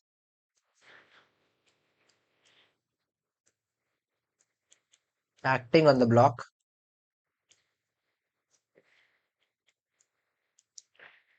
second part है, if block is moving find its acceleration, if block is moving find its acceleration। ठीक है, तो सॉल्व करते हैं इसको, ठीक है। सबसे पहले वीडियो बनाना चालू करते हैं। तो इस तरीके से हमारा एम मास का ब्लॉक है, ठीक है। अब जैसा कि ये 5F वाली फोर्स है ना, इसको हम यहीं के यहीं बैलेंस कर लेते हैं, ठीक है। इसको अगर हम करेंगे, एक 5F कॉस थीटा, इसको लिख देते हैं 5F कॉस 37 डिग्रीज, और ऐसे आएगा तुम्हारा 5F साइन 37 डिग्रीज। ठीक, तो cos 37 तुम्हारा होता है 4/5, है ना। ठीक है, तो यहाँ पे लिख सकते हो cos 37 तुम्हारा होता है 4/5, है ना। तो जो इधर वाली फोर्स थी वो थी कितनी, 5F cos 37 डिग्री, यानी कि 5F इंटू 4/5। इसको मैं डायरेक्टली 4F लिख दूं, ठीक है, ये हो गया 4F। और सिमिलरली जो तुम्हारी ऊपर से लगने वाली फोर्स थी, वो थी तुम्हारी साइन 37, तुम्हारा हो जाएगा फिर क्या कहते हैं 3/5, है ना। तो ये 3/5 इंटू 5F हो जाएगी, यानी कि 3F। तो ये हमने इस वाली फोर्स को तो बैलेंस कर दिया, इसका काम खत्म। फिर एक ये F लग रही थी, ये हो गई F। इसके अलावा इस पर एक इसके वेट की फोर्स mg लग रही होगी, और एक इस पे नॉर्मल लग रहा होगा, इधर से n लिख देता हूँ, ठीक है। तो ये इसका पूरा वीडियो हमने बना लिया, ठीक है, इतने ही फोर्सेस इस पर लग रहे होंगे। अब हाँ देखो, सरफेस पर तो ये रखा ही है, तो वाई डायरेक्शन में तो तुम्हारी फोर्सेस बैलेंस्ड होंगी, ठीक है। और एक फोर्स और होगी क्योंकि सरफेस रफ है ना। तो फ्रिक्शन लग रहा होगा, फ्रिक्शन जनरली किधर लग रहा होगा, तो तुम देखो अभी जो सिनेरियो है उसमें 4F इस साइड है और F इस साइड है, तो नेट इस साइड में 3F का फोर्स है। तो इसको अपोज जो करना चाहेगा फ्रिक्शन, वो फ्रिक्शन जो हमारा होगा वो बेसिकली ऐसे लग रहा होगा इस डायरेक्शन में। ये कितना लग रहा होगा ये भी हम कैलकुलेट करते हैं। तो पहली बात, सबसे पहली चीज हमारे दिमाग में आई कि वाई डायरेक्शन में फोर्स जीरो है ना, वाई डायरेक्शन में तो फोर्स जीरो है। तो उसको हम लिखेंगे 3F plus mg is equal to normal. और हमें एक चीज गिवन थी कि F equal to m g है, तो 3 mg plus m g equal to normal, ऐसे लिख सकते हो 3 mg plus m g is equal to normal. यहाँ से हमारा नॉर्मल निकल करके आएगा 4 mg। ये एक चीज हमारे पास आ चुकी है, ठीक है। और हाँ, एक चीज और गिवन थी यहाँ पर कि सरफेस का म्यू 0.5 है, म्यू इक्वल टू 0.5 है, ठीक है। तो म्यू 0.5 है। तो अब हम दूसरा काम हमारे दिमाग में तुरंत आएगा कि फ्रिक्शन निकालना है, तो पहले एफ एस मैक्स लिख लेते हैं कि कितना हो सकता है। तो वो होगा तुम्हारा म्यू नॉर्मल, वो होगा 0.5 इंटू 4 mg, यानी कि वो कितना हो गया 2 mg, है ना। और नेट अभी हमारे पास इस ब्लॉक पर इस डायरेक्शन में 3F यानी कि 3 mg का फोर्स है। तो फ्रिक्शन की मैक्सिमम वैल्यू ही 2 mg है, तो फ्रिक्शन रोक तो पाएगा नहीं, है ना, बट अपोज जरूर करेगा, मतलब 2 mg का फ्रिक्शन लग रहा होगा। तो हमारा पहला पार्ट तो सॉल्व हो गया कि F acting is equal to F max, और ये एफ के है क्योंकि यहाँ पे म्यू सेम है, वही जो मैंने जैसे तुम्हें कहा, वो होगा तुम्हारा 2 mg। तो ये हो गया तुम्हारा फ्रिक्शन, एक्टिंग फ्रिक्शन। अब इसने दूसरे पार्ट में कहता है अगर ब्लॉक मूव कर रहा है तो एक्सेलरेशन कितना होगा। तो अब तुम देखो, अगर 3 mg ये है और ये 2 mg है, तो नेट नेट अब ब्लॉक पे सिनेरियो क्या बन रहा है कि इस साइड पर mg फोर्स लग रहा होगा, ठीक है, नेट फोर्स, जो बेसिकली ये 4F और F से हमने बनाया है ये, और एक ये फ्रिक्शन 2 mg जो हमने वाइट से दोनों दिखाए हैं, तो नेट नेट mg लग रहा होगा लेफ्ट साइड में। तो नेट फोर्स हमारा हो जाएगा, तो एक्सेलरेशन होगा नेट फोर्स यानी कि mg अपॉन मास यानी कि m इज इक्वल टू जी, और डायरेक्शन होगी ये लेफ्टवर्ड इस तरीके से, ठीक है, जो फिगर में दिख रही है। तो अल्टीमेटली ब्लॉक का सिनेरियो ये होगा कि इस पर नेट फोर्स इधर था पहले हमारा 3 mg का, इसको अपोज किया 2 mg के फ्रिक्शन ने, जिसकी वजह से अब नेट फोर्स हुआ इधर mg, और इसकी वजह से एक्सेलरेशन हो गया g। तो यही है तुम्हारा आंसर। तो ये हो गया।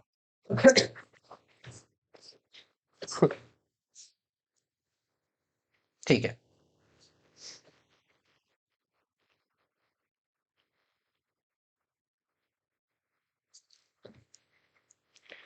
अब इसमें तुम्हें दो पार्ट में होमवर्क दे रहा हूँ, ठीक है, इसको खुद से ट्राई करना, ठीक है। और अगर आंसर आ जाए तो कमेंट में डाल के जाना कि आंसर क्या आया था। तो थर्ड पार्ट है तुम्हारा, फोर्स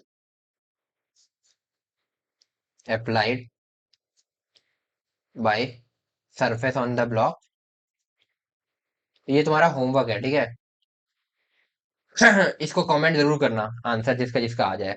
और कोई डाउट हो, अगर होमवर्क में डाउट हो, तो तुम मेरे को कमेंट सेक्शन में वो भी डाल देना कि इसमें ये सॉल्व नहीं हुआ या कोई डाउट है, तो मैं फिर इसको अगले वीडियो में लूंगा, अदरवाइज मैं इसको छोड़ दूंगा, क्योंकि बहुत इजी क्वेश्चन है, हो सकता है तुमसे हो ही जाए, है ना।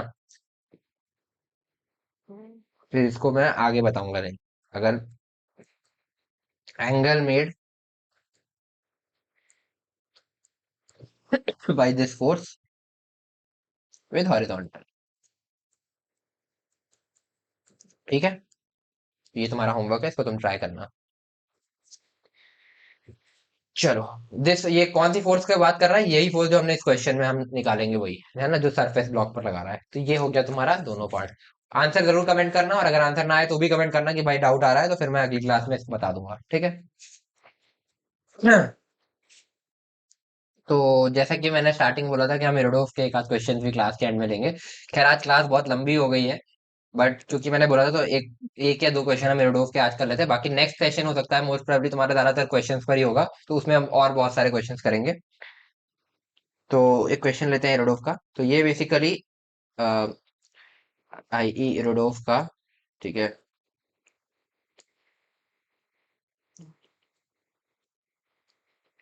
क्वेश्चन नंबर 1.66 है। बेसिकली फर्स्ट चैप्टर का 66 क्वेश्चन, इसका मतलब ये है, ठीक है, इस तरीके से हमने नेमिंग कर दी है। तो 66 क्वेश्चन है तुम्हारा ये। तो इसको हम सॉल्व करते हैं। तो बीच के कुछ क्वेश्चन मैंने अभी छोड़ रखे हैं, उसमें बीच बीच में टेंशन फोर्स वाले भी वो है, तो जब मैं टेंशन पढ़ा दूंगा तो वो कराऊंगा। तो जितने रेलेवेंट क्वेश्चन हम सारे करेंगे, तो उसकी टेंशन मत लेना। इसको अभी कर रहे हैं, फिर एक दो छोटे मोटे कॉन्सेप्ट के बाद तुम सारे क्वेश्चन ऑलमोस्ट फ्रिक्शन वाले करने के लिए रेडी हो जाओगे, तो फिर वो हम सारे एक लंबा सेशन करेंगे जिसमें बेसिकली केवल क्वेश्चन होंगे ज्यादातर। आज में थ्योरी बहुत हो चुकी है, इसलिए मैं ज्यादा क्वेश्चन नहीं दे रहा, तो ये क्वेश्चन करते हैं पहले। तो लिख सकते हो स्मॉल बॉडी ए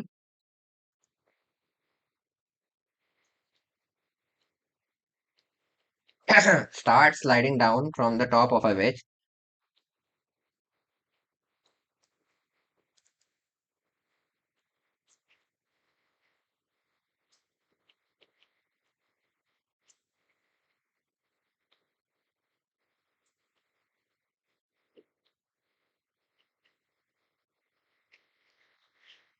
फिगर अभी गिवन है, मैं बना रहा हूँ, ठीक है। Whose base is equal to, whose base is equal to L equal to 2.1 meter. The coefficient of friction between the body and the wedge. The coefficient of friction between the body and the wedge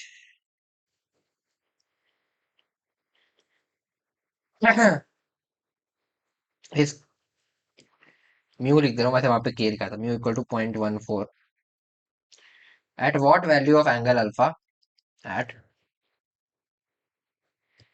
what value of angle alpha will the time of sliding be least, will the time of sliding be least,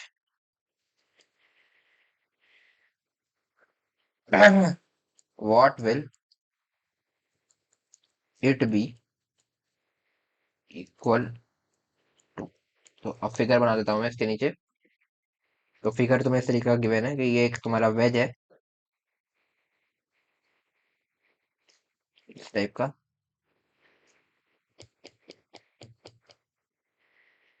angle alpha है, ये वाली line तुम्हें L given है, ठीक है। और block इसके top से बेसिकली स्लाइड कर रहा है, ठीक है, इस तरीके का, ये बेसिकली टॉप से स्लाइड कर रहा है, ठीक है, ये हो गया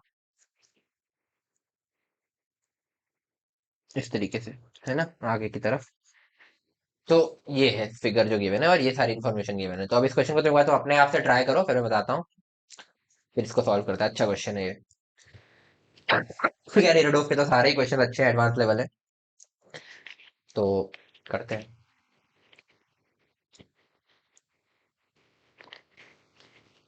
हम्म तो आओ देखते हैं। ये कह रहा है small body A start sliding down from the top of a wedge whose base is equal to 2.1 metre. Coefficient of friction दे दिया तुम्हें 0.14 के बराबर। तो अल्फा की कितनी वैल्यू हो कि जो है ब्लॉक का स्लाइडिंग टाइम लीस्ट हो। तो देखते हैं। तो अल्फा बेसिकली तुम्हारा वैरी कर रहा है ना। तो स्लाइडिंग टाइम लीस्ट करना है ना। तो पहली बात, हम इस पर इस ब्लॉक का एफबीडी बनाने की कोशिश करते हैं सबसे पहले, है ना। तो इस तरीके से तुम्हारा ब्लॉक है ना। चलिए यार थोड़ा ढंग से बन जाता, रुको फिर से बना देता हूँ। ये टेढ़े ब्लॉक बनाने में बहुत दिमाग खराब होता है।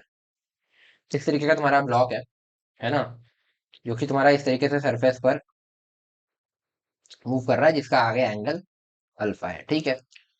तो इस ब्लॉक पर क्योंकि इसका कुछ मास होगा, तो सपोज एक फोर्स तो इस पे एम जी एक्ट कर रहा होगा इसका, ठीक है।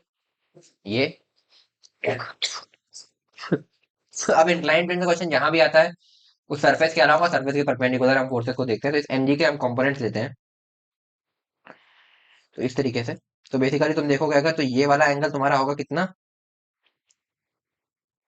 हम्म ये होगा 90 माइनस अल्फा, है ना। तो बेसिकली ये तुम्हारा अल्फा हो जाएगा, ठीक है। ये मेरे ख्याल से समझ में आ गया होगा, ये हम कई बार कर चुके हैं, ठीक है। तो अब इस mg को अगर हम रिजॉल्व करेंगे, तो इसका एक आएगा कंपोनेंट इस डायरेक्शन में, जिसको हम बोलेंगे mg cos अल्फा, और एक आएगा इस डायरेक्शन में, जिसको बोलेंगे mg sin अल्फा। अब क्योंकि मोशन की टेंडेंसी इस साइड है, तो तुम्हारा फ्रिक्शन ऐसे लग रहा होगा ऊपर की तरफ, उसको मैं अभी बोल दे रहा हूँ f। और अगर ब्लॉक मूव कर रहा है, तो ये काइनेटिक फ्रिक्शन टाइप का होगा, ठीक है। तो एफ के तुम्हारा कितना होगा, म्यू नॉर्मल, है ना। तो एफ की वैल्यू हम बेसिकली ले सकते हैं म्यू नॉर्मल, यानी कि म्यू तुम्हारा 0.14 गिवन है, और नॉर्मल की वैल्यू हो जाएगी तुम्हारी एम जी कॉस अल्फा, ठीक।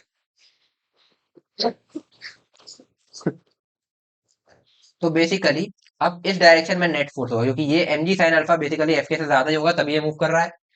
तो एक्सेलरेशन राइट साइड डाउनवर्ड होगा नेट, तो नेट एक्सेलरेशन तुम्हारा कितना होगा, एम जी sine alpha minus 0.14 mg cos alpha upon, ये काम करते हैं ना, अभी 0.14 हम बाद में रख लेंगे, अभी इसको म्यू ही रखते हैं, थोड़ा सा सॉल्विंग में इजी होगा। Mu mg cos alpha upon m।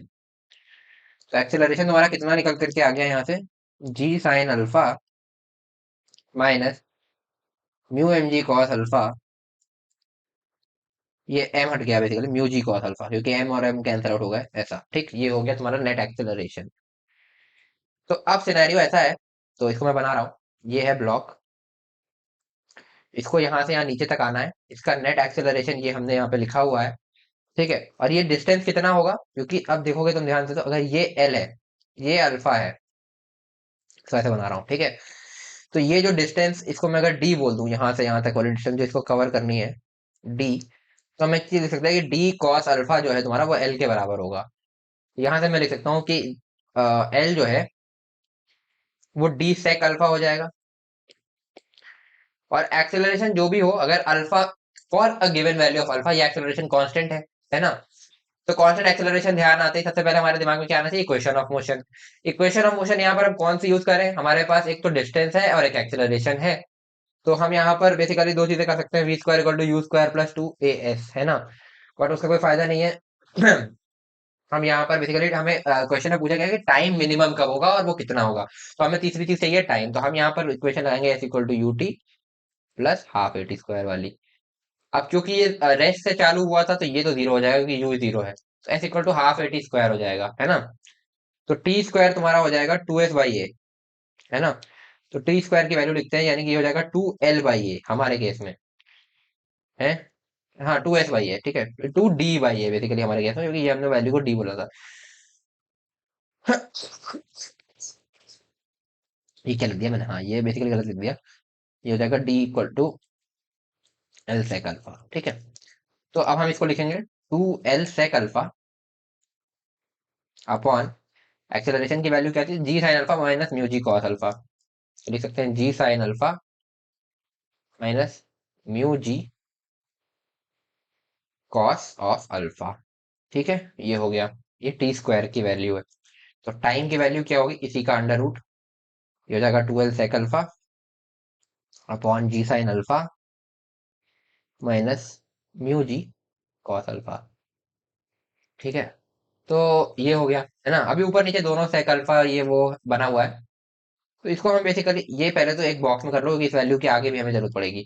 इसको थोड़ा सा मॉडिफाई करते हैं, है ना। तो हम ऊपर नीचे अगर कॉस अल्फा से मल्टीप्लाई कर दें, तो टाइम हो जाएगा तुम्हारा, है ना, 2l sec alpha into cos alpha, तुम्हारा 1 बचेगा, है ना। और नीचे G sine alpha cos alpha minus mu जी कॉस स्क्वायर अल्फा, इस तरीके का बन गया। तो अब अल्फा से वैरी केवल डिनोमिनेटर कर रहा है, ये तो कांस्टेंट है ना। तो for time to be minimum, for time to be minimum, हमारा डिनोमिनेटर मैक्सिमम होना चाहिए, डिनोमिनेटर शुड बी मैक्सिमम, है ना। यानी कि इस डिनोमिनेटर वाले फंक्शन को मैं कुछ बोल दे रहा हूँ, सपोज मैं इसको बोल दे रहा हूँ कोई फंक्शन y बोल देता हूँ, ठीक है। तो जो y है हमारा वो है g sine alpha cos alpha minus mu जी कॉस स्क्वायर अल्फा, ये मैक्सिमम होना चाहिए, है ना। तो basically d y by d alpha में जीरो कर दूं, तो मेरे को मैक्सिमम मिल जाएगा। तो मैं इसको करता हूँ। अब ये साइन कॉस को मैं डबल डिफरेंशिएशन प्रोडक्ट रूल से भी कर सकता हूँ, बट मैं ये कर सकता हूँ कि साइन अल्फा कॉस अल्फा में अगर मैं 2 से मल्टीप्लाई डिवाइड करता हूँ, तो अगर मैं 2 से मल्टीप्लाई डिवाइड करता हूँ, तो 2 साइन अल्फा कॉस अल्फा हमारा बन जाएगा साइन 2 अल्फा, है ना। तो इसको मैं लिख सकता हूँ जी साइन 2 अल्फा, ये वाई की वैल्यू लिख रहा हूँ, ठीक है, अपॉन 2, ठीक है, माइनस म्यू जी कॉस स्क्वायर अल्फा, ठीक है। अब d y by d alpha करते हैं, है ना। जिसको हमें जीरो करना है, तो इसको हम करेंगे, तो ये साइन 2 अल्फा का हो जाएगा कॉस 2 अल्फा, तो जी बाई 2 अलग रहेगा, फिर आएगा अपना कॉस 2 अल्फा, और फिर 2 अल्फा को करेंगे तो 2 बचेगा, तो ये 2 से 2 कट जाएगा ऐसे, माइनस म्यू जी कॉस स्क्वायर अल्फा। तो कॉस स्क्वायर अल्फा का 2 कॉस अल्फा होगा, पहले म्यू जी तो अलग कर लो, कॉस स्क्वायर अल्फा का हो जाएगा 2 कॉस अल्फा, फिर कॉस अल्फा का हो जाएगा माइनस साइन अल्फा, तो इसको मैं प्लस कर दे रहा हूँ बेसिकली, और यहाँ पर साइन अल्फा लिख दे रहा हूँ, ठीक, ये हमें करना है 0, है ना। तो यहां से मैं लिख सकता हूँ two two g sorry g cos two alpha, g cos two alpha plus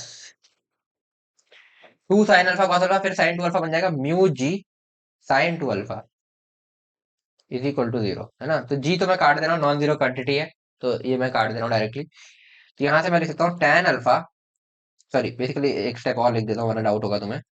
तो मैं लिख सकता हूँ mu sine two alpha is equal to minus cos two alpha. तो यहाँ से मैं लिख सकता हूँ tan टू अल्फा, जो कि कॉस को इधर ले आए, is equal to minus one by mu, tan two alpha equal to minus one by mu. तो ये एक कंडीशन आ गई, जब ऐसी अल्फा की वैल्यू होगी। तो अल्फा की वैल्यू कितनी हो गई, टू अल्फा की वैल्यू होगी tan inverse of one by mu,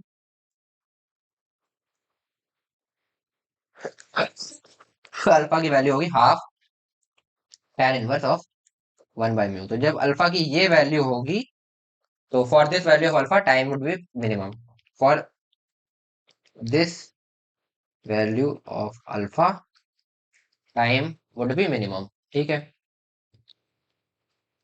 तो ये पूछा था पहली बात तो कि what angle alpha time minimum होगा। अब पूछा कि ये मिनिमम टाइम होगा कितना, तो अब टाइम वाला एक्सप्रेशन हमें नीचे लाना पड़ेगा। टाइम वाला एक्सप्रेशन ये है, बेसिकली ये है 12 sec alpha upon g sine alpha minus mu जी कॉस अल्फा।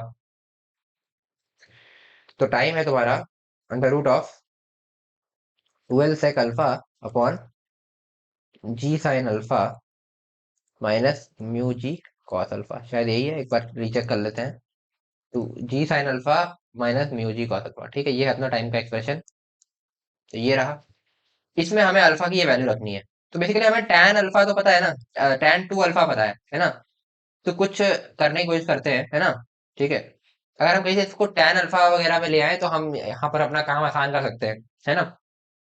तो इसको मैं ऐसे करता हूँ, एक चीज समझ में आ रही है, अगर मैं ऊपर नीचे sec अल्फा से मल्टीप्लाई कर दूं, है ना, sec alpha upon sec alpha ऐसा कर देता हूँ अंडर रूट के अंदर ही, ठीक है। तो हमारा ऊपर बनेगा 2l sec square alpha upon g sine alpha into sec alpha, यानी कि tan अल्फा हो जाएगा, ये साइन अपॉन कॉस हो जाएगा ना बेसिकली, और माइनस म्यू जी, क्योंकि cos alpha two sec alpha one हो जाएगा। ठीक, ये हो गया। तो अब सेक स्क्वायर को हम वन प्लस tan स्क्वायर लिख सकते हैं, तो इसको मैं लिख सकता हूँ under root of 2l into one plus tan square alpha upon g tan alpha minus mu g, ये होगा टाइम का वैल्यू। तो ये हो गया टाइम का वैल्यू। अब tan अल्फा चाहिए, tan टू अल्फा अपने को पता है माइनस वन बाय म्यू है, तो tan टू अल्फा अपना माइनस वन बाय म्यू है। तो tan टू अल्फा का फॉर्मूला हम यहाँ लिखेंगे, two tan alpha upon one minus tan square alpha is equal to minus one by mu. ठीक है, अब यहाँ से एक क्वाड्रेटिक इक्वेशन बनेगी, वो बनाते हैं, है ना। बेसिकली हम लिखेंगे minus one minus tan square alpha is equal to two mu tan alpha.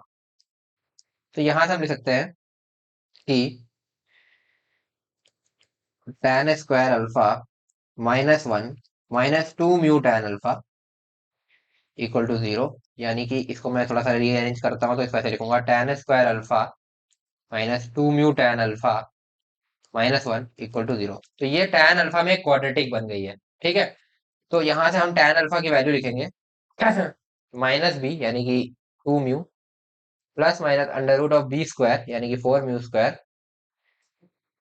Minus four a c, यानी कि minus four into minus one into यहाँ पे वन हो जाएगा, है ना, अपॉन टू ए, ये हो गया। तो ये बेसिकली बनेगा, इधर मैं दोनों से ऊपर इधर लिखूंगा two mu plus minus two बाहर निकाल रहा हूँ, अंदर से फोर बाहर निकला बेसिकली, तो म्यू हो जाएगा mu square plus one upon two, ये बनेगा। ओके, तो बेसिकली कुछ भी हो, ये वाली पूरी क्वांटिटी जो प्लस के प्लस माइनस के ये ग्रेटर देन टू म्यू है, ये चीज क्लियर है, क्योंकि under root one plus mu square under root mu square यानी म्यू से बड़ा होगा, तो two into mu under root mu square plus one two mu से बड़ा होगा। तो इसीलिए हम यहाँ पे माइनस नहीं ले सकते। तो यहाँ से दो वैल्यूज आ रही थी, प्लस साइन के साथ एक माइनस साइन के साथ, तो यहाँ पे हम लिखेंगे कि माइनस साइन रिजेक्टेड, क्योंकि अगर माइनस साइन तुमने लिया तो अगर माइनस साइन लिया तो तुम्हारा tan अल्फा जो है वो नेगेटिव आएगा, है ना। और tan अल्फा नेगेटिव कब होता है? ऑल साइन tan, मतलब जब थर्ड क्वाड्रेंट में तुम्हारा एंगल हो। बट ये तो हमारे एक्यूट एंगल है ना, वेज का एंगल तो एक्यूट एंगल है, तो वो थर्ड क्वाड्रेंट का एंगल तो हो नहीं सकता, तो tan अल्फा नेगेटिव नहीं हो सकता। तो इसीलिए हम प्लस साइन वाला लेंगे। तो हमारा tan अल्फा का वैल्यू आएगा, ये टू टू टू कट कर लेते हैं, ठीक है। Mu plus under root of mu square plus one. इस वैल्यू को जब हम यहाँ पर पुट कर देंगे इस टी के एक्सप्रेशन में, टी हमारा क्या था? टी था हमारा under root of 2l into में 1 plus tan square alpha upon g tan alpha minus mu g. शायद यही था, देख लेता हूँ एक बार। हाँ, इसमें जब हम tan अल्फा की वैल्यू ये पुट करेंगे, mu plus under root mu square plus one, ठीक है, तो जो टाइम की वैल्यू आएगी वही हमारा आंसर होगा।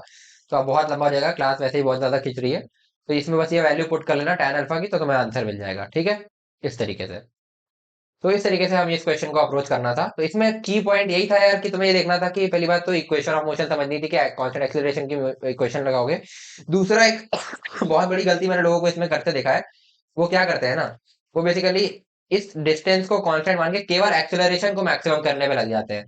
तो एक्सेलरेशन को मैक्सिमम नहीं करना, हमें टाइम को मैक्सिमम करना है। और टाइम के लिए हम, क्योंकि एक्सेलरेशन के टाइम टाइम बेसिकली दो चीजों पर डिपेंड कर रहा है, एक्सेलरेशन एज वेल एज तुम्हारा क्या कहते हैं ये, हाँ, ये बेसिकली दो चीजों पर डिपेंड कर रहा है, तुम्हारा एक्सेलरेशन एज वेल एज तुम्हारा क्या कहते हैं ये डिस्टेंस। तो डिस्टेंस के साथ हमें इस तरीके का एक फंक्शन बनाना पड़ेगा, क्योंकि वो जो डिस्टेंस कवर्ड है ना, वो भी तुम्हारा अल्फा पर डिपेंड कर रहा है, अल्फा बढ़ाने पर घटाने पर वो डिस्टेंस भी चेंज हो रही है, तो इसलिए हमें पूरा इस तरीके से, अरे भाई क्या है, एक मिनट, है ना। तो हमें पूरा इस तरीके से लेना पड़ेगा, ये पूरा फंक्शन बना करके और फिर सॉल्व करना पड़ेगा। तो ये की पॉइंट था इस क्वेश्चन का। और एक ये चीज हमें समझ में आनी चाहिए थी कि हमें क्वेश्चन ऑफ मोशन लाना, तो काइनेमेटिक्स प्लस एनएलएम का मिक्स्ड क्वेश्चन है और काफी अच्छा क्वेश्चन है। तो ऐसे बहुत सारे अच्छे क्वेश्चन है यार, बट आज क्योंकि लेक्चर वैसे ही ऑलरेडी बहुत लंबा हो चुका है, मुझे कराने थे एक दो क्वेश्चन और थे, बट अब नेक्स्ट क्लास में हम थोड़ा सा एक आध छोटे मोटे कॉन्सेप्ट है, बाकी ज्यादातर क्वेश्चन पे ही हमारा फोकस रहेगा। तो नेक्स्ट क्लास बेसिकली एक तुम्हारी प्रॉब्लम सॉल्विंग टाइप की क्लास होगी, तो उसमें बहुत अच्छे अच्छे क्वेश्चन हम मेरोडोव के सॉल्व करेंगे। तो इतने आज के लिए इतने ही रखते हैं यार। तो मेरे ख्याल से जितना भी बताया तुम्हें समझ में आ गया होगा। अब तुम्हें फ्रिक्शन और नॉर्मल में कोई डाउट नहीं होना चाहिए, और कॉन्टैक्ट फोर्स तुम्हें क्लियर हो गया होगा बिल्कुल भी। तो अगर कोई भी डाउट है तुम कमेंट सेक्शन में पूछ सकते हो, और कमेंट में साथ में ये भी डाल देना टाइम स्टैम्प कि कितने टाइम पर तुम्हें वो डाउट आया था। अगर तुमने लेक्चर एंड तक देखा तो डन कमेंट करके जाना। और वीडियो अगर तुम्हें जरा भी हेल्पफुल लगी हो तो वीडियो को लाइक करना और अपने दोस्तों के साथ शेयर करो यार, जितना भी कर सकते हो। और चैनल को तुमने अभी तक सब्सक्राइब नहीं किया, सब्सक्राइब कर लो। तो मिलते हैं यार नेक्स्ट वीडियो में, till then stay motivated and keep studying, bye.